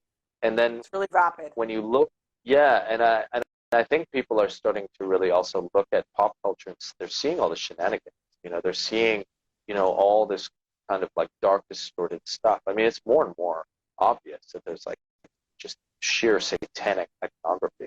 Literally, like viewing out of the ground of this elitist culture, or the elitist realms of our culture. And I think that's causing people to be like, whoa, I don't want to be a part of that culture. So what do I really want to be a part of? And I really feel that as sacred sexuality and conscious partnership rise as paradigms, and I recently was putting out a Google ad, and I was like checking hashtags, and conscious partnership was this like rising hashtag. I'm like, oh, that's good to know. People are really getting into this idea. I think as people start to restore their sense of what marriage, what partnership can be in this context that I described, where we're mutually supporting each other's growth, where we're using sexuality as a body of mystical and healing medicine, all of a sudden it gives new fuel to the beauty of what a relationship can be. And that's not for everyone. Some people are going to choose polyamory and stuff like that, but I think there's a lot more people. I think monogamy is starting to trend upward again. I do feel like a lot of people are going through this period of like even just checking out of relationships in general, just to like reset. But I think people are going to be coming back and returning to this idea of like, maybe there's a new way to do this relationship thing that can still be monogamous, that can still entail even getting married, but doesn't necessarily have to be steeped in some outmoded tradition, but something new. And in fact, the man who brought forth the whole conscious partnership paradigm, the late great John Wellwood, in his book, Journey of the Heart, he starts off the book pretty much with this introductory essay basically describing that, the excitement of the 21st century is that relationships are being liberated from the shackles, of the old school way. And that's giving us this exciting yet also kind of scary frontier before us, because we don't necessarily have the models on how to do conscious partnership. We have to be the pioneers for it. But it's exciting because all of a sudden it liberates us to be explorers, to try on new things like Tantra, like sacred sexuality, for example, which are very novel things. They go against the grain. They're not exactly a part of our status quo. But when you start to realize you can explore these things, and when you look at men and women and how we are more equal than we've ever been, and we have this understanding of psychology now that's just so mainstream, of our interior world. There's so much more ways to relate, to share in partnership, to excite lovership. To me, that I think is going to be very appealing to people, and I think people are going to be very excited to have more loving, bonded partnerships. And the last thing I'll share on this is when you look into then the nitty-gritty science of sexuality, because there's a freaking science around the dopamine and the oxytocin hormones, which I think I just touch upon a bit in the book, but Marnia Robinson, if anyone wants to delve into it, she wrote Cupid's Poison Arrow. They've gone very, very deep into realizing that orgasms in men and women fire off this dopamine reward cycle in the brain, and it takes generally 2 weeks for that cycle to come back into equilibrium. So when a man or a woman has an orgasm, after the fact, they're kind of in this state of like a dopamine rules over your sense of craving. So after an orgasm, for days, even a week after, you're craving things more, and you can't get satisfied in the same way because your dopamine's gone into deficit. And the only thing that spikes the dopamine back up, and very temporarily, is novelty. So it can explain adultery. This can explain a lot of porn addiction cycles, why people start maybe just looking at like conventional, even soft porn, and then in like a few months are looking at the most hardcore, disturbing things that they never even thought they'd be into, because they perpetually need this like more exotic hit. Whereas if you choose not to have an orgasm and you choose to be more orgasmic, which is a longer sexual experience where you're blowing up the balloon of pleasure and just having these softer waves, you start to generate the oxytocin cycle, which is known as the love hormone. And this hormone has miraculous effects on the body. It heals addiction, it's a stress reliever, and it's kind of the nitty and gritty of bonded behavior. There's a poem in the book called The Nymphian that I wrote, and I wrote that poem after having this amazing sexual experience with, I wasn't in a partnership with this person. We were kind of on and off kind of dating for a while, but I chose to not have an orgasm and had this beautiful long lovemaking experience. And I remember I was like high for like days afterward. And I realized, wow, sex is mood medicine when we use it in the right way. Because instead of leaking out with the orgasm, I kept it all in. And that energy builds and grows. So oxytocin is an interesting hormone because it can grow to infinite degrees, and it's just really profound what they're starting to realize about our biology with sacred sexuality practice. Very interesting that you touch a little bit on the biochemical elements of sexuality, because when a man ejaculates, he actually pulls lecithin from his frontal lobe, which is where creativity and motivation is in the brain, and then that inhibits the axon and dendrites and the neurotransmitters within the frontal lobe of the man's brain. So there's a lack of motivation, there's a lack of creativity, and it takes quite some time, especially with like the standard American diet and things like that, like the contributing factors of what building up more lecithin in the body would be for the average person living in North America. It's almost unsustainable if you're addicted to porn and you're constantly using eliminating that energy from your body just at a biochemical level. It's really hard to regenerate, and it takes a lot of zinc and a lot of lecithin and bioavailable zinc and lecithin to rebuild those structures within the frontal cortex. So there's a severe lack of motivation and creativity amongst the young boys and whatever of our culture, because it's really like this porn, this instant gratification, this sort of rabbit hole that we're throwing our young men into in the American modern American life. So it's really sad to watch, because I learned that many years ago in nutrition school, believe it or not, in 2003, and it's almost like, wow, it's really sad to see what's going on with our youth, because they really have no idea, just at a biological level, how difficult it is to reconstitute those structures within their frontal cortex. And you wonder why people are lazy and they're unmotivated and there's zero creativity. They're really just sort of like zoned out zombies. So if anybody's wondering why, I just gave you the answer. So mic drop. Boom. I will share though as well. That's it. Show's over. I will share as well though that the interesting thing about Marnia's book is that it's yes, men viscerally, in Chinese medicine we talk about sperm being connected to the jing, which is like the essence of the soul, okay. and for women connected to the ova, and that's why the Taoists always said the feminine was even superior to the masculine, because they say in one way, in that sense, a woman has this beautiful timing with nature where she only loses his jing once a month, whereas a man can sit there all day just like ejaculating and losing his jing. But I will say the new research is coming forward that is showing though that orgasms in men and women, there's a loss for women as well. Right, and I believe that. Yeah, and I was just talking to a dear friend of mine the other day, and she was actually one of the proofreaders for the book, and she said, it made her reflect upon instances in her life where she had more lustful sex, sex that wasn't like skillful and relaxed. It was just very animalistic. She said, I felt like fucked up for days afterwards. I felt like my heart was all over the place, like I was having almost like heart palpitations, and Ooh. I was just like my fuses were blown. And I think her experience is a lot more common, and I think the law of contrast can be really powerful here. I think the more people, and Marnie talks about this in her book, it's like the more people make this switch into sacred sexuality, which you need a kind of transitionary period. But when you start to have these sexual experiences where there's no goal of orgasm, that can be a revolution in itself. A lot of people, that's how they measure their sex experience. Like it ends with the orgasm. Just like this goal-oriented engagement. Exactly. Right. And when you take that away, like that's massive. Because then all of a sudden, well, then how do you know when it ends? Oh my God, yeah, right? I didn't even think about that.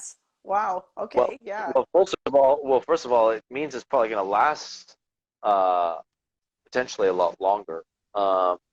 And it's just that alone can change so much. Just changing that perspective on when lovers come together, and I teach this stuff, and I'm going to be launching an online course on this very soon called Sacred Sexual Bliss. One of the cornerstones of sacred sexual practice is like when you're about to make love with your partner, really set the intention that we're going to make love, right, and we're going to not have as the goal the orgasm. Now, if an orgasm happens, that's great. That's right. fine. There's nothing to shame here. But if you set the intention to have an experience where you're concentrating more on the journey rather than the goal, that in itself can offer so much innovation. It's really wild, and I actually have to be honest that it's a process for me to even wrap my head around all of that, because I've just never even thought about it. Like, it's such a new concept for me, and there's the questions like, so how do you know when it's over? But I mean, it sparks so many other questions. Darren, do you mind staying a little bit longer? I have a few more questions. Oh yeah. Okay, cool. I'm cool. We're on a roll here. Okay, cool.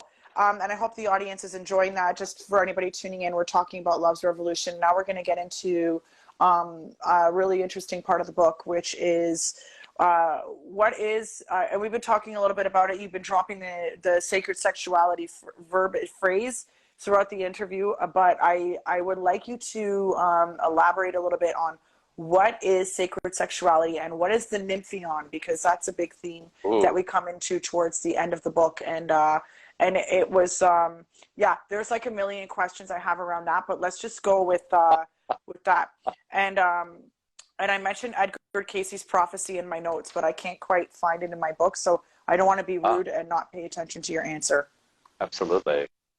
Well, yeah, let's start with sacred sexuality. Okay. Fine. I mean, you know, just the whole word sacred, what does it mean? If you look at the etymology of it, it comes from an Indo-European word, S-A-K, sak, which means kind of great power. So it's kind of restoring something into its innate power. But that power, when it gets that great, tends to like blend into the divine, tends to get into that most powerful kind of sense of something, which makes it very precious all of a sudden too. So I would say something that's sacred is very precious. It's very special. It kind of elicits reverence. But when we look at sacred sexuality, I would say that it means how can we amplify the power of the pleasure that sex is? Because let's face it, sexuality is about pleasure, and pleasure is sacred. It's holy. There's a whole book on this. Rand Eisler wrote it called Sacred Pleasure. Profound book. Because if you look at Christianity, which is kind of the underpinning of a lot of Western civilization, pain is sacred. Christianity. I remember walking into the church when I was a young boy, and you see this giant statue of Jesus with nails in his hands, in his feet, nailed to the cross. I mean, it was like the most gratuitously, brutally violent thing I'd ever seen before as a child, deeply traumatizing. And this is like on the altar. Like literally pain is put on the altar. Like that in itself is like just a Zen koan, just ruminating. But where is pleasure? Pleasure is nowhere, especially in the Bible. Jesus is a celibate as far as we're told in the very redacted Bible that we're given. Yeah, not allowed. Right.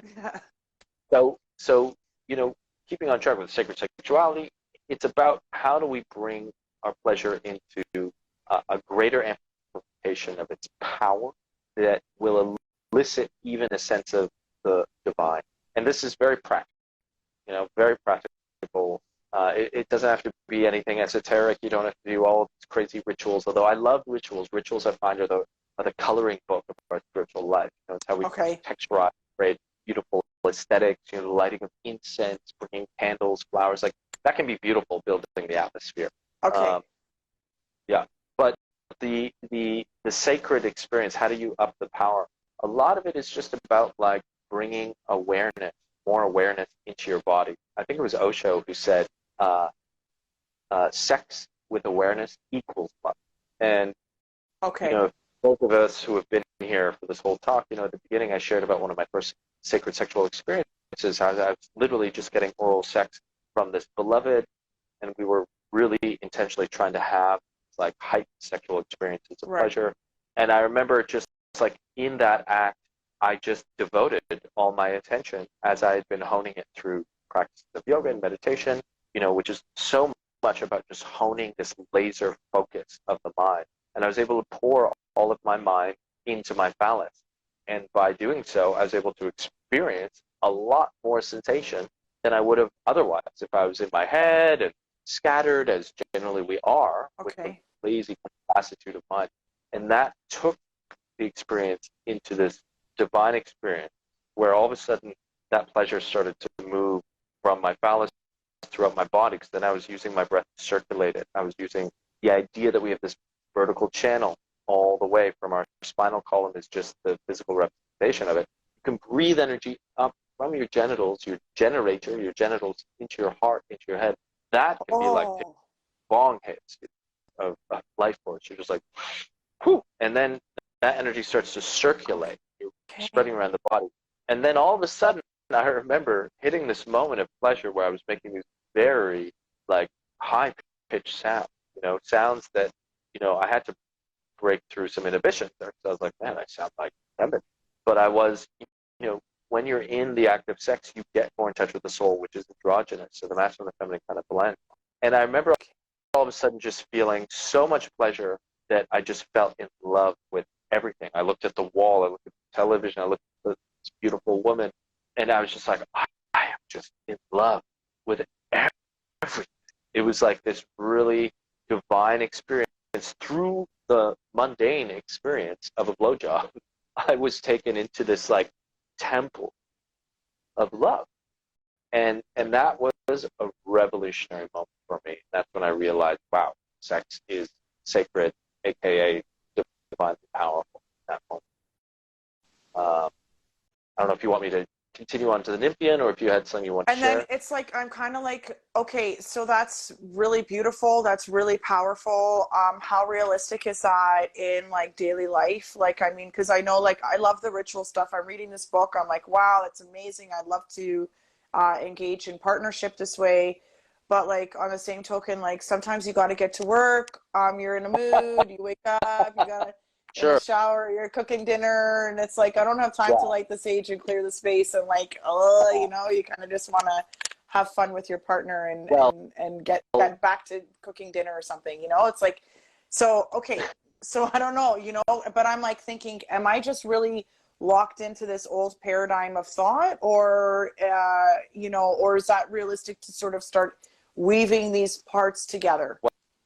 well, I would say that when sacred sexuality starts to be explored, you start to realize you need to make time and space for a more elaborated lovemaking session. Okay. Now, in the busy lives that we live, you know, Diane Richardson is another great writer on this subject that I've learned a lot from.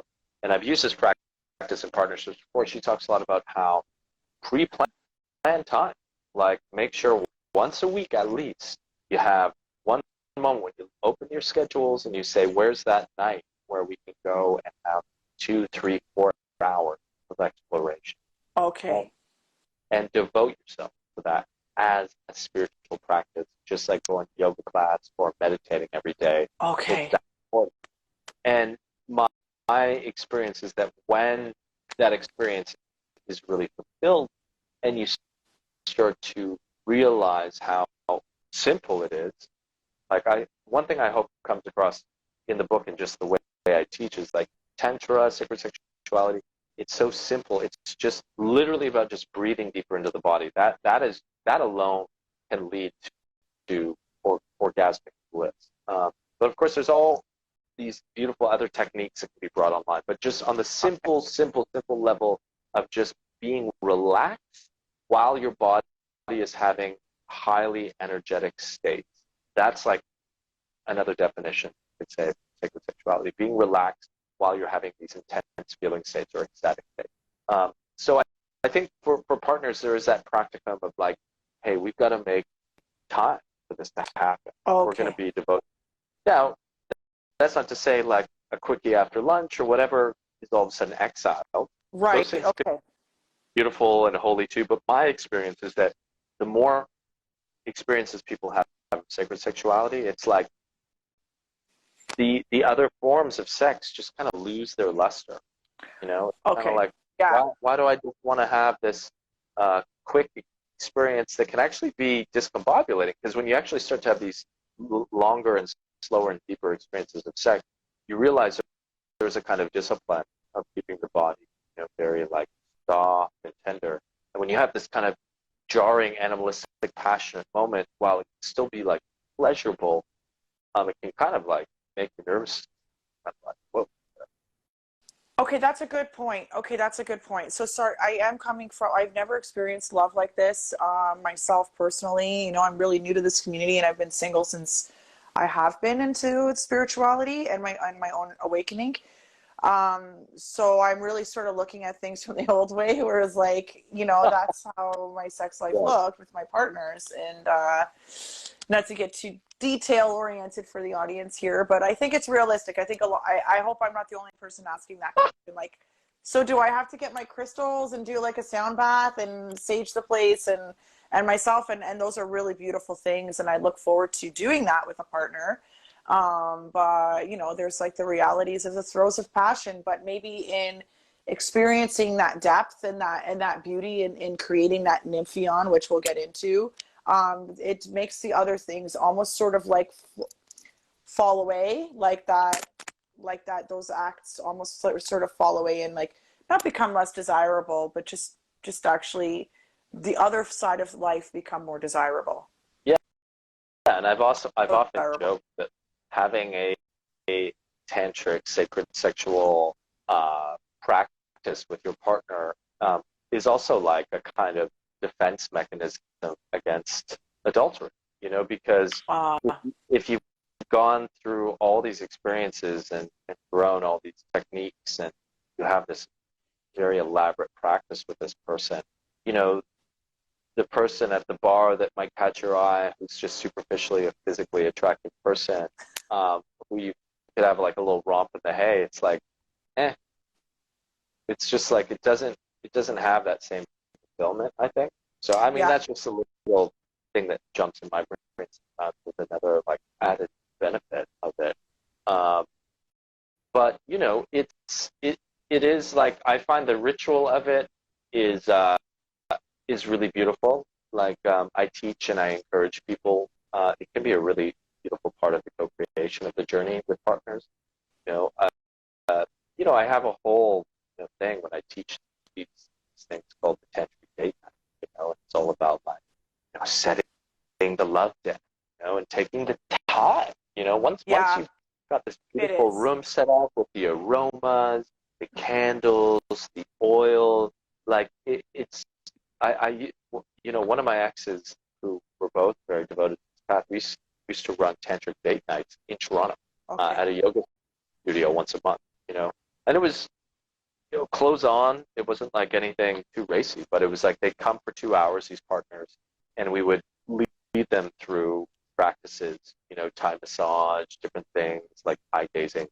And I always remember like halfway through, there would be, there'd usually be about 5 to 6 couples. That's all we could hold in space.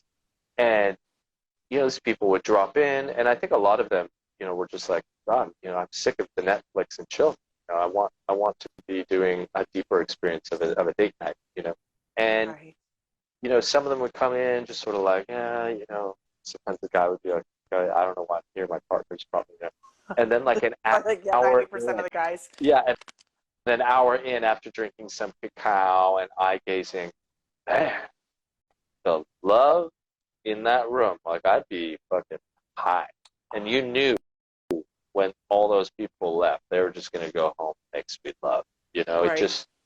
And it just made me realize like it's so simple. You just need to apply some simple intimacy. Eye gazing alone, powerful. What do we got in the comments? Yeah. Patricia says, I so agree with that. There were parts of me that I never knew existed before I met my partner. Mm, And thank you, Patricia, for sharing. And I actually, Patricia sort of sparked a thought in my mind, and she's a mother. And it's like, imagine if we all knew that we were created by our parents engaging in this way, rather than like what I think is that my mom sat on the toilet seat the wrong way, because it's more digestible for me knowing how my parents feel about each other today. But I mean, imagine that we were like these children that, or we can birth this generation of children that all know and all have this common theme of their genesis from this beautiful sacred sexuality, this place where their parents took the time to create the space to create this sacred journey with each other and their sexuality, and then from that you were created. That was the nexus of your life. That could really just change the world on so many levels. It's so powerful. I think I mentioned it in the poem, The Greatest Victory is Surrender, where I talk about how, the scientific term for beginning of the universe is called the Big Bang, and Right. I'm like, yeah, that's what it was when God and Goddess got together. They had a big bang, and created the universe.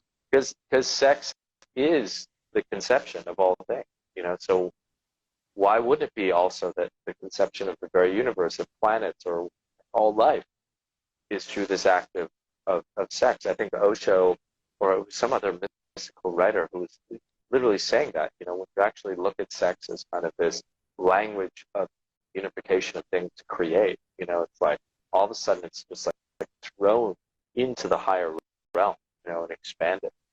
And to full circle it, like that is like the medicine that's needed in the world right now, because it's not just about sacred sexuality. We are re-enchanting the world, which is this idea of we're re-sacralizing our whole sense of our reality. We're remembering everything is sacred, and sex just happens to be one of the realms that has been the most distorted, the most sullied. So the of sacralization of sex, such a potent game changer on the earth, and because I truly think when individuals are having fulfilling, loving sex, and I would even say in beautiful, loving, bonded relationship containers, they're going to be very healthy people, and they're not going to be people who are going to want to have war, struggle, conflict. They're going to have the beautiful mood medicine of sacred sexuality infusing them. They're going to be much more peaceful, strong, vital. And, I think it was J. William Lloyd, who's a great writer on Carezza. He talks about the sex act, calls it soul blending, which I love so much, this idea of soul blending. And he talks about how when a man and a woman come together, they start to exchange, their energy. So he says it's quite normal that a man's feminine will be emboldened by his woman, and likewise the woman's masculine will be emboldened by his manhood. And in some ways, the old Jerry Maguire cliche, in a sense, there's a kind of truth there. If you look back at some of the ancient esoteric theosophical writings, that we were perhaps hermaphrodites at one point, that we were kind of beings that were both man and woman. In a sense, the act of sex is this restoration of an original soul body. That kind of depth is just like super profound, and I think when you bring that into a person's life, it just there's so much for the better. It's gonna make a more beautiful world, that's for sure. I really love that. And yet, the sobering thing that we also have to just look at is like none of us have been educated on how to do any of that. We literally have to, and that's fine. Once you realize that, it's like that sobering moment of just like not being in denial about it. Then we can go out and learn. We can see teachers, which are many and prolific now, and we can join this truly revolutionary movement that's happening all over the world, of people trying to re-understand, healthy sexuality, divine sexuality, how to heal with their sexuality in partnerships and relationships. And when we're humble enough to know that I just wasn't taught any of this, then we open ourselves to the potential of learning. And there's so much beautiful, beautiful, beautiful stuff to learn. For me, it's been one of the great learning curves my whole life, and I have so much more to learn. I don't consider myself an expert. It's just this amazing unfolding path that is so pleasurable. I mean, that's the cherry on the top. I could imagine. I'll have to imagine for now. But that's okay. I'm okay with that. I want to talk a little bit. We are gonna talk about the Nymphion, I hope, because I think that's where this conversation's really leading, is what that is. Right. Yeah, let's talk about that, and then we'll go into the Jesus and Mary Magdalene stuff, because it's kind of like that's like its whole show on its own. But we'll get into that. And they're very connected. Well, I mean, the Nymphion, which is also the Instagram handle for my writing account, and it's a poem, and it's also, I'm very obsessed with this term, this word. It's also a song on my last album, Honorable Creation. You go into my YouTube channel. There's a really fun one-take video I made in my home in Costa Rica last year, where I for the song. But when I encountered this term years ago in my studies of the Nag Hammadi, this ancient pagan text from the mystery school, it just riveted my imagination.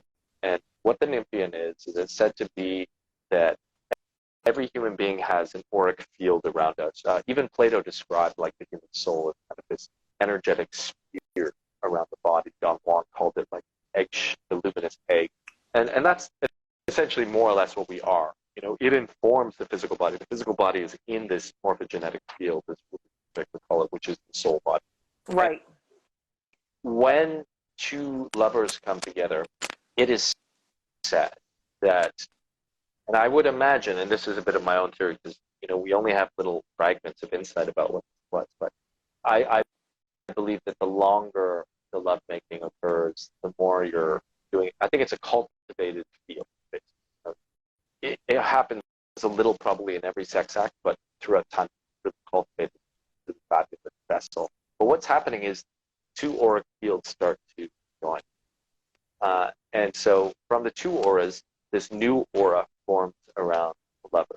And the ancient mystics, the Gnostics of the mystery schools, called this an Olympian. And they said that it has certain qualities that are super beneficial. One of them, which I found really interesting, is they say when the nymphs is formed, the lovers disappear from view from the archons, who are said to be these kind of demonic adversaries who are perpetually trying to deceive us from our souls. Right. And so in a sense, this is, I call it a vessel a moment ago. It's kind of like a spaceship that once it's formed, we are lifted into a higher dimension.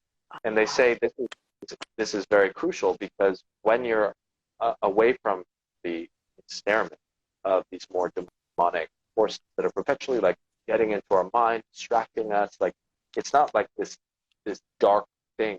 They're more or less just trying to distract our minds. You know, it's like a nuisance, as one teacher called it. Then we can have so much more power to concentrate into this soul work, into this spiritual work, where you know, when you're having sex, you're infusing all this energy. It can actually start to like rub up against all the blocks in the body, which may be, you know, part of your pain body. You may have memories, traumas come to the surface, and you can actually speak with your partner. You can do the work while you're having sex. It's kind of like this temple of teaching love in a way. And in these mystery schools, this was said to be kind of like the temple, literally the temple, you know, the rite of the bridal chamber. And this is why people like Jesus and Mary Magdalene and Gautama Buddha and his wife Usadara, they said that this is how they achieved enlightenment, was in the throes of this sexual act. Because, and again, when you're enthusing, like, you just think if someone hasn't, if you have not had a sacred sexual experience, you just think about the pleasure you have during orgasm. Well, think about like experiencing that orgasmic energy and amplifying like 10, 20 times. That can be this incredible experience of like mystical bliss, you know, where all of a sudden, as I described in that holy fellatio moment, you know, all of a sudden this very mundane act of sex is like I'm making love with God, you know. It's like it can become that potent, that powerful. That is what the Nymphian really is about. So to me, like captivated so much. Yeah, I feel like it's like if I could say it in one phrase, it's almost like a divine portal that opens up between, but it's only activated by like the suffused energy between two intentional souls to activate that higher dimensional frequency, and then through that portal opening up, like our healed selves are able to ascend into that area, and so much can happen there. So much can happen there because it's really sort of like where the oneness is, right? Like where we connect to the oneness, the all that there is in the universe from the all that we are. So it's a really divine place, and the super potent and powerful energy center that we're able to tap into as humans that they don't want us to know about. Don't want us to know. Manifest everything in that place, and we can heal, and we can manifest, and we can ascend, and that's the last thing they want. But they're not going to have that, so they don't get to have their cake and eat it too. So let's talk. So thank you for sharing that with us, because like, the more people hear this, the more we get to activate these energies within us and around us. Um, even just through quantum mechanics, right? So just even like, so we're not going to participate. I haven't participated in that myself, but the awareness of it begins to connect me with it and start to entangle my energy with that potential. So that infinite potential, that place of existence that I otherwise wouldn't have known about if you hadn't shared that with us. So thank you. Brilliant. So let's talk about. Thank you. So let's talk about Jesus and Mary Magdalene and elaborate. Okay, let's not elaborate. Okay, so I'm going to tell you right now, as a Catholic, a former Catholic, I think that's one thing that we have in common is the indoctrination of the Catholic Church. That was the most uncomfortable story that I've ever read. Okay. Really? And I'm not a prude. I've seen it all. I have done enough. Wow. Yeah. Uncomfortable. So it did give you a good feeling. I mean, it's definitely like it's an erotic story about Jesus. I mean, It is. It's an erotic story about Jesus, and it's like kind of about like almost like your watch your parents or something, or blasphemy. Like that was the feeling I got. But I also was very curious, and I like that you break the story up a little bit. Like you break up the actual illustration of what's going on between Jesus and Mary Magdalene, which is really divine and very, very beautifully and well written. It's just like, oh my God, am I supposed to read this? So and I know that I am. It's okay, but just like there's like my indoctrination chirping in my subconscious. So it did bring up a lot in me, which was good, because it's important for us to heal that. Yeah. And you sort of break off almost into these sideline dialogues as the scene is playing out for the students of Jesus and Mary Magdalene, who are maybe have taken a 3-month course. I'm not sure. And then this is sort of like the end of the retreat, the holy retreat in this temple of Venus. I think they're in the Temple of Venus, right? Yeah. Okay. So, and you sort of break off into these sideline conversations that like where Jesus and Mary Magdalene have had with these two particular students that you're highlighting in the story.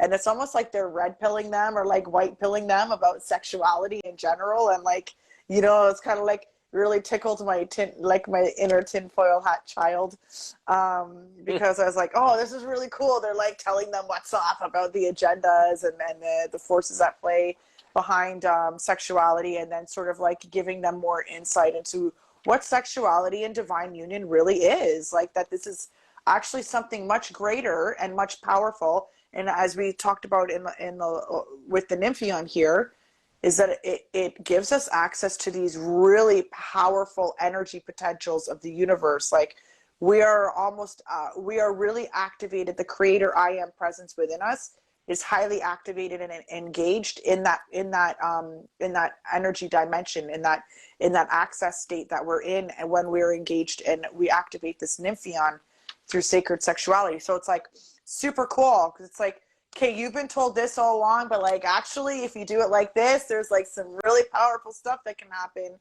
and you can heal and you can like elevate humanity, and it's like super powerful, and you're like literally the most powerful version of anything in the universe at that point. So really like that. First of all, does the Temple of Venus really exist? Is that like an actual place? Well, firstly, someone asked in the comment section, is this a book? Yes, it's my first ever book, Love's Revolution, and it ends with this spiritual erotic story about Jesus and Mary Magdalene.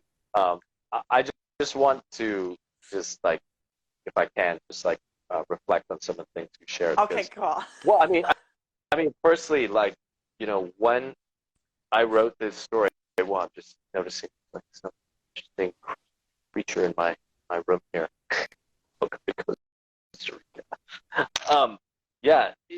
When I wrote this story, it did feel like I was definitely entering into the realm of blasphemy.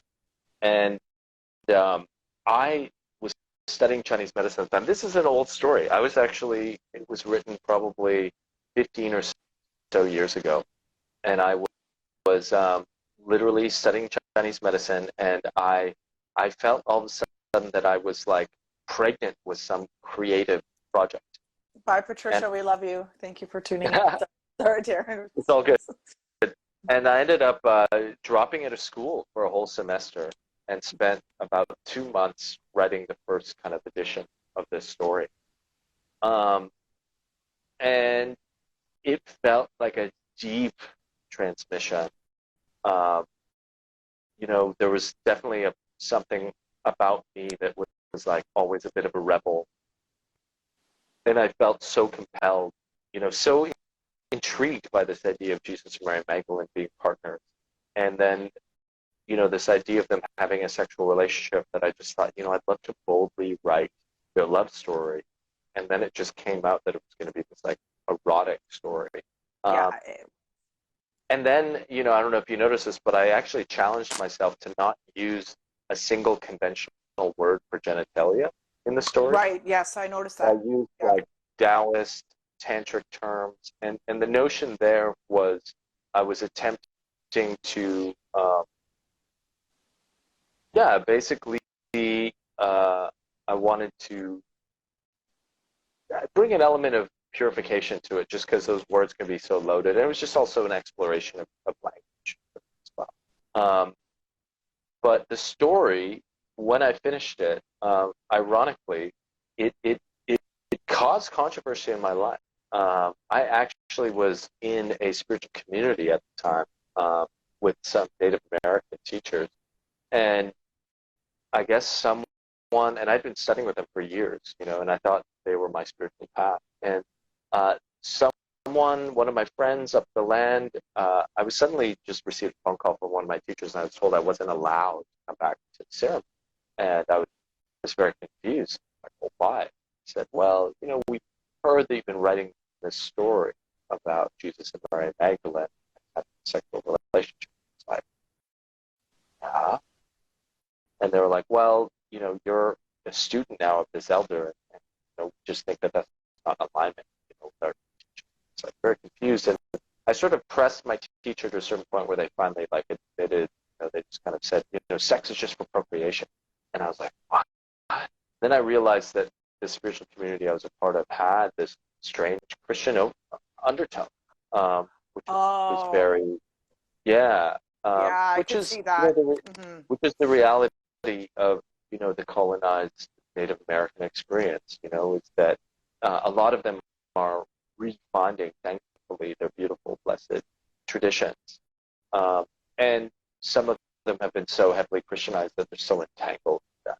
And either way, they took offense to the story. They just thought they never read it. They never really asked me about it. They just heard about it. And that's one thing I want to highlight here. I didn't write this story to defile, to defame Jesus in any way, or Mary Magdalene for that matter. The intention for writing this story was I felt like I wanted to add a humanity to Jesus that for me in my personal life was always missing.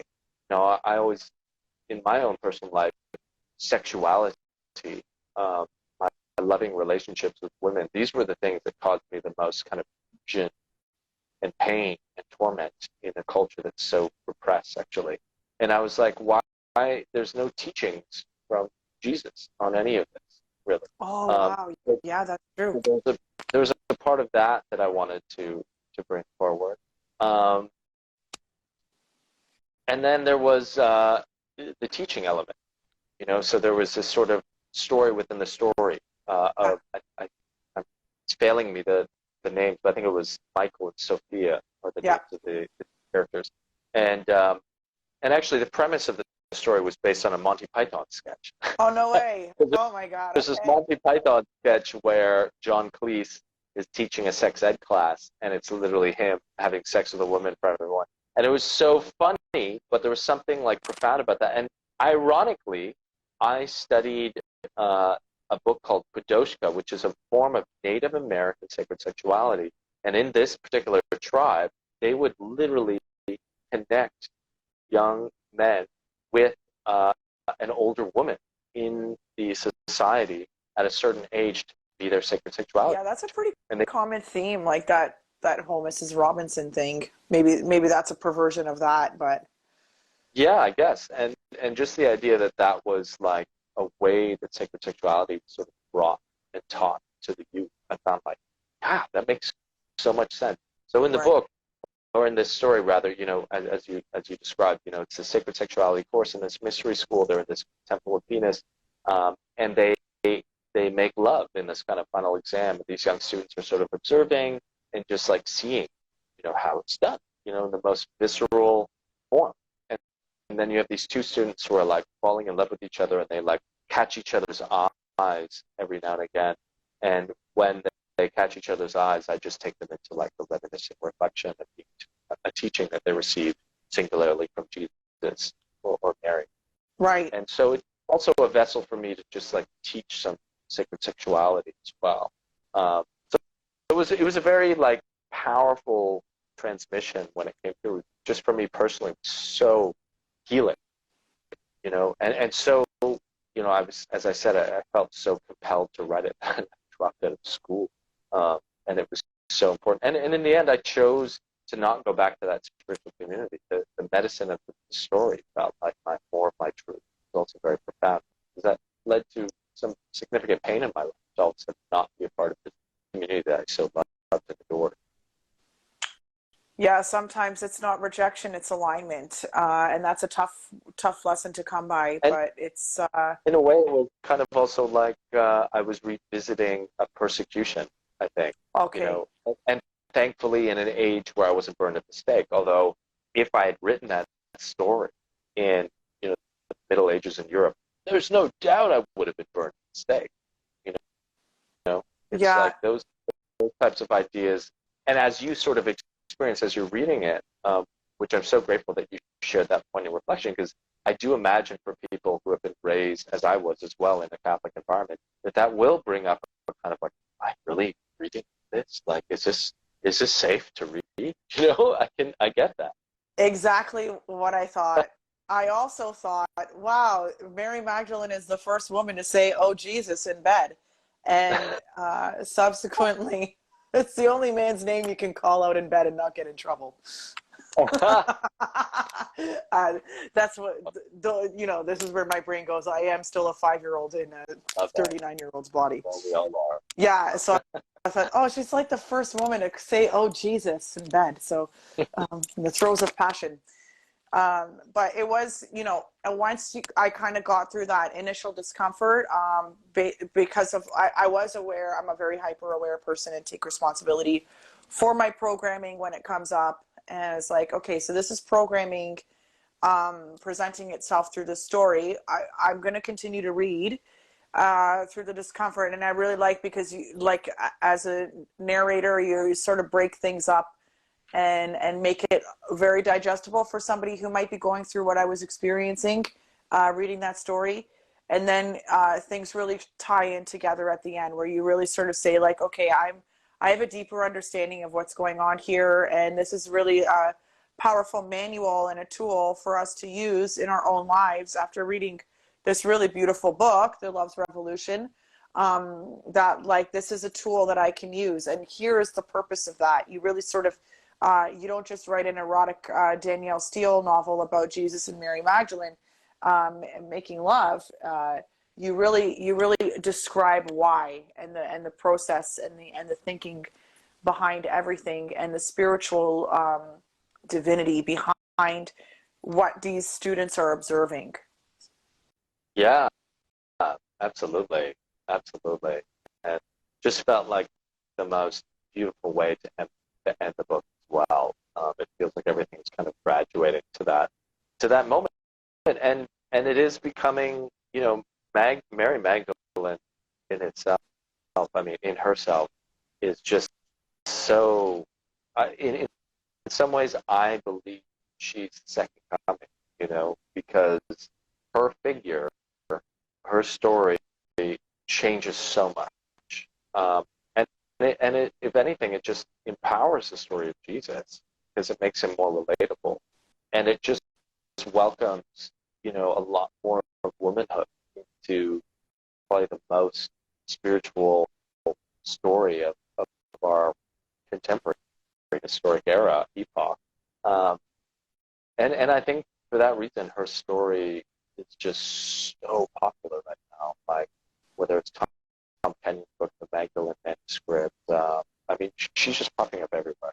And Because we have a subconscious desire to see the alchemy of anima and animus in literature, because yes, it is such a powerful force within us spiritually and our own ascension as individuals. And every hero's journey in every work of literary art, Lord of the Rings, the Catcher in the Rye, Lord of the Flies, whatever you want to say, there's this real sort of like archetype of the hero going off and coming back and sort of having this divine feminine encounter, and then that's what makes him a man.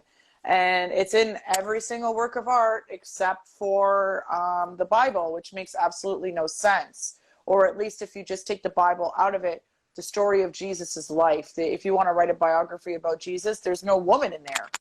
And behind every strong man, traditionally, has always been a woman, right? That yeah. like that softness, that nurturing, that encouragement to go out into the wilderness and come back, your hunter-gatherer self, and feed us deliciousness from the wilderness. Yeah, Protect us absolutely. and guide us, be that guiding light in the family unit. So it's kind of leaves a lot to be desired from what we've been taught. But this is a really beautiful way to tie that energy in and rewrite the stories that we've been told that have made us a very, in my opinion, a very violent and disconnected culture. But I think that we're coming out of that and moving towards a revolution of love here. So get your book from Amazon, guys. Darren, you are following your divine path, and it's evident through your work and how many people are called to you, and the power that is felt by the love that you share in all that you do. So I know that's a bit of an elusive statement, but if you are curious about what I'm talking about and how it feels to be part of something that Darren's created, I encourage you to either read this book or show up and come to one of his Sacred Sound journeys. You're a great DJ too, if you want to dance your pants off. That's a great place to.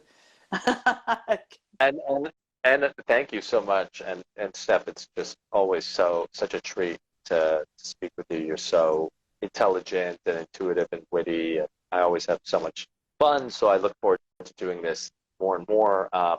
And also just to share with people, I'm in Costa Rica right now, but I'm going to be hitting the road. I'll be in actually Florida in May, and then I'll be making my way back up to Toronto on May 27th. We're hosting our friend Mo's up there, and I'll be doing sound for that. But I'll be in Canada after that for about 2 months on a book tour. I have a bunch of offerings I'll be sharing with the book. I'm going to be doing live readings of The Rise of Eve story. I also have a 2-hour sacred sound concert I've curated where I'll be reading some of the poems and playing some troubadourian music. And I'm also developing, or have developed, and will be launching a 4-part online course called Sacred Sexual Bliss. And I'm also going to be taking that as a workshop, as an introductory workshop, and also as an all-day workshop on the road. And then I'll be over in Europe in mid-July. I'll be over in Greece to start playing at the Gatherings, beautiful musical gatherings, beautiful festival in Corfu. And then I'll be moving over to the UK. I have some retreats in Scotland, and then I'll be over in Austria and Germany in September. And I'll have books with me everywhere I go as well. So definitely look out and follow me, and I'll be releasing more details on all that fun stuff. Wow, so much to engage with. So for anybody watching all around the world, either live or in the playback of this, if you made it this far, thank you. It's been a 2-hour block. Like, Oh, so much it's to talk so about. good. But Yeah. it's easy to listen to because it's been a great conversation with you and very enlightening. And I encourage people, if they have, if you guys are curious about getting in touch with Darren and experiencing some of the magic that he creates, it is totally worth it. I have been taken to different dimensions and learned so much about myself in the few times that I have been able to be present in one of your some of your sound journeys. and I learned a lot about my own soul in those places. So I encourage people, if they're called to check that out. And if not, start here. The Love's Revolution, great book, great read. Hearts, guys, I literally read this in a week. So yeah, and it's like 400 something pages of goodness. So it was a good read. Yeah, for sure. Hey, thanks so much, Steph. Thank you, Darren. We made it. We did it. We answered all the questions in my little curious mind. Yeah, so thank you so much. I really appreciate this. For everybody tuning in that watched the entire time or on the playback, we really love your viewership and your support. We'll see you Thursday night at 9 p.m. for the Eternal Optimist show for tonight. Thank you so much, Darren. You are just a blessing to the world. Thank you. Ditto, Steph. Thank you so much. Okay, guys, we'll see you again. Bye, everybody. Bye, Darren. Bye-bye. Bye.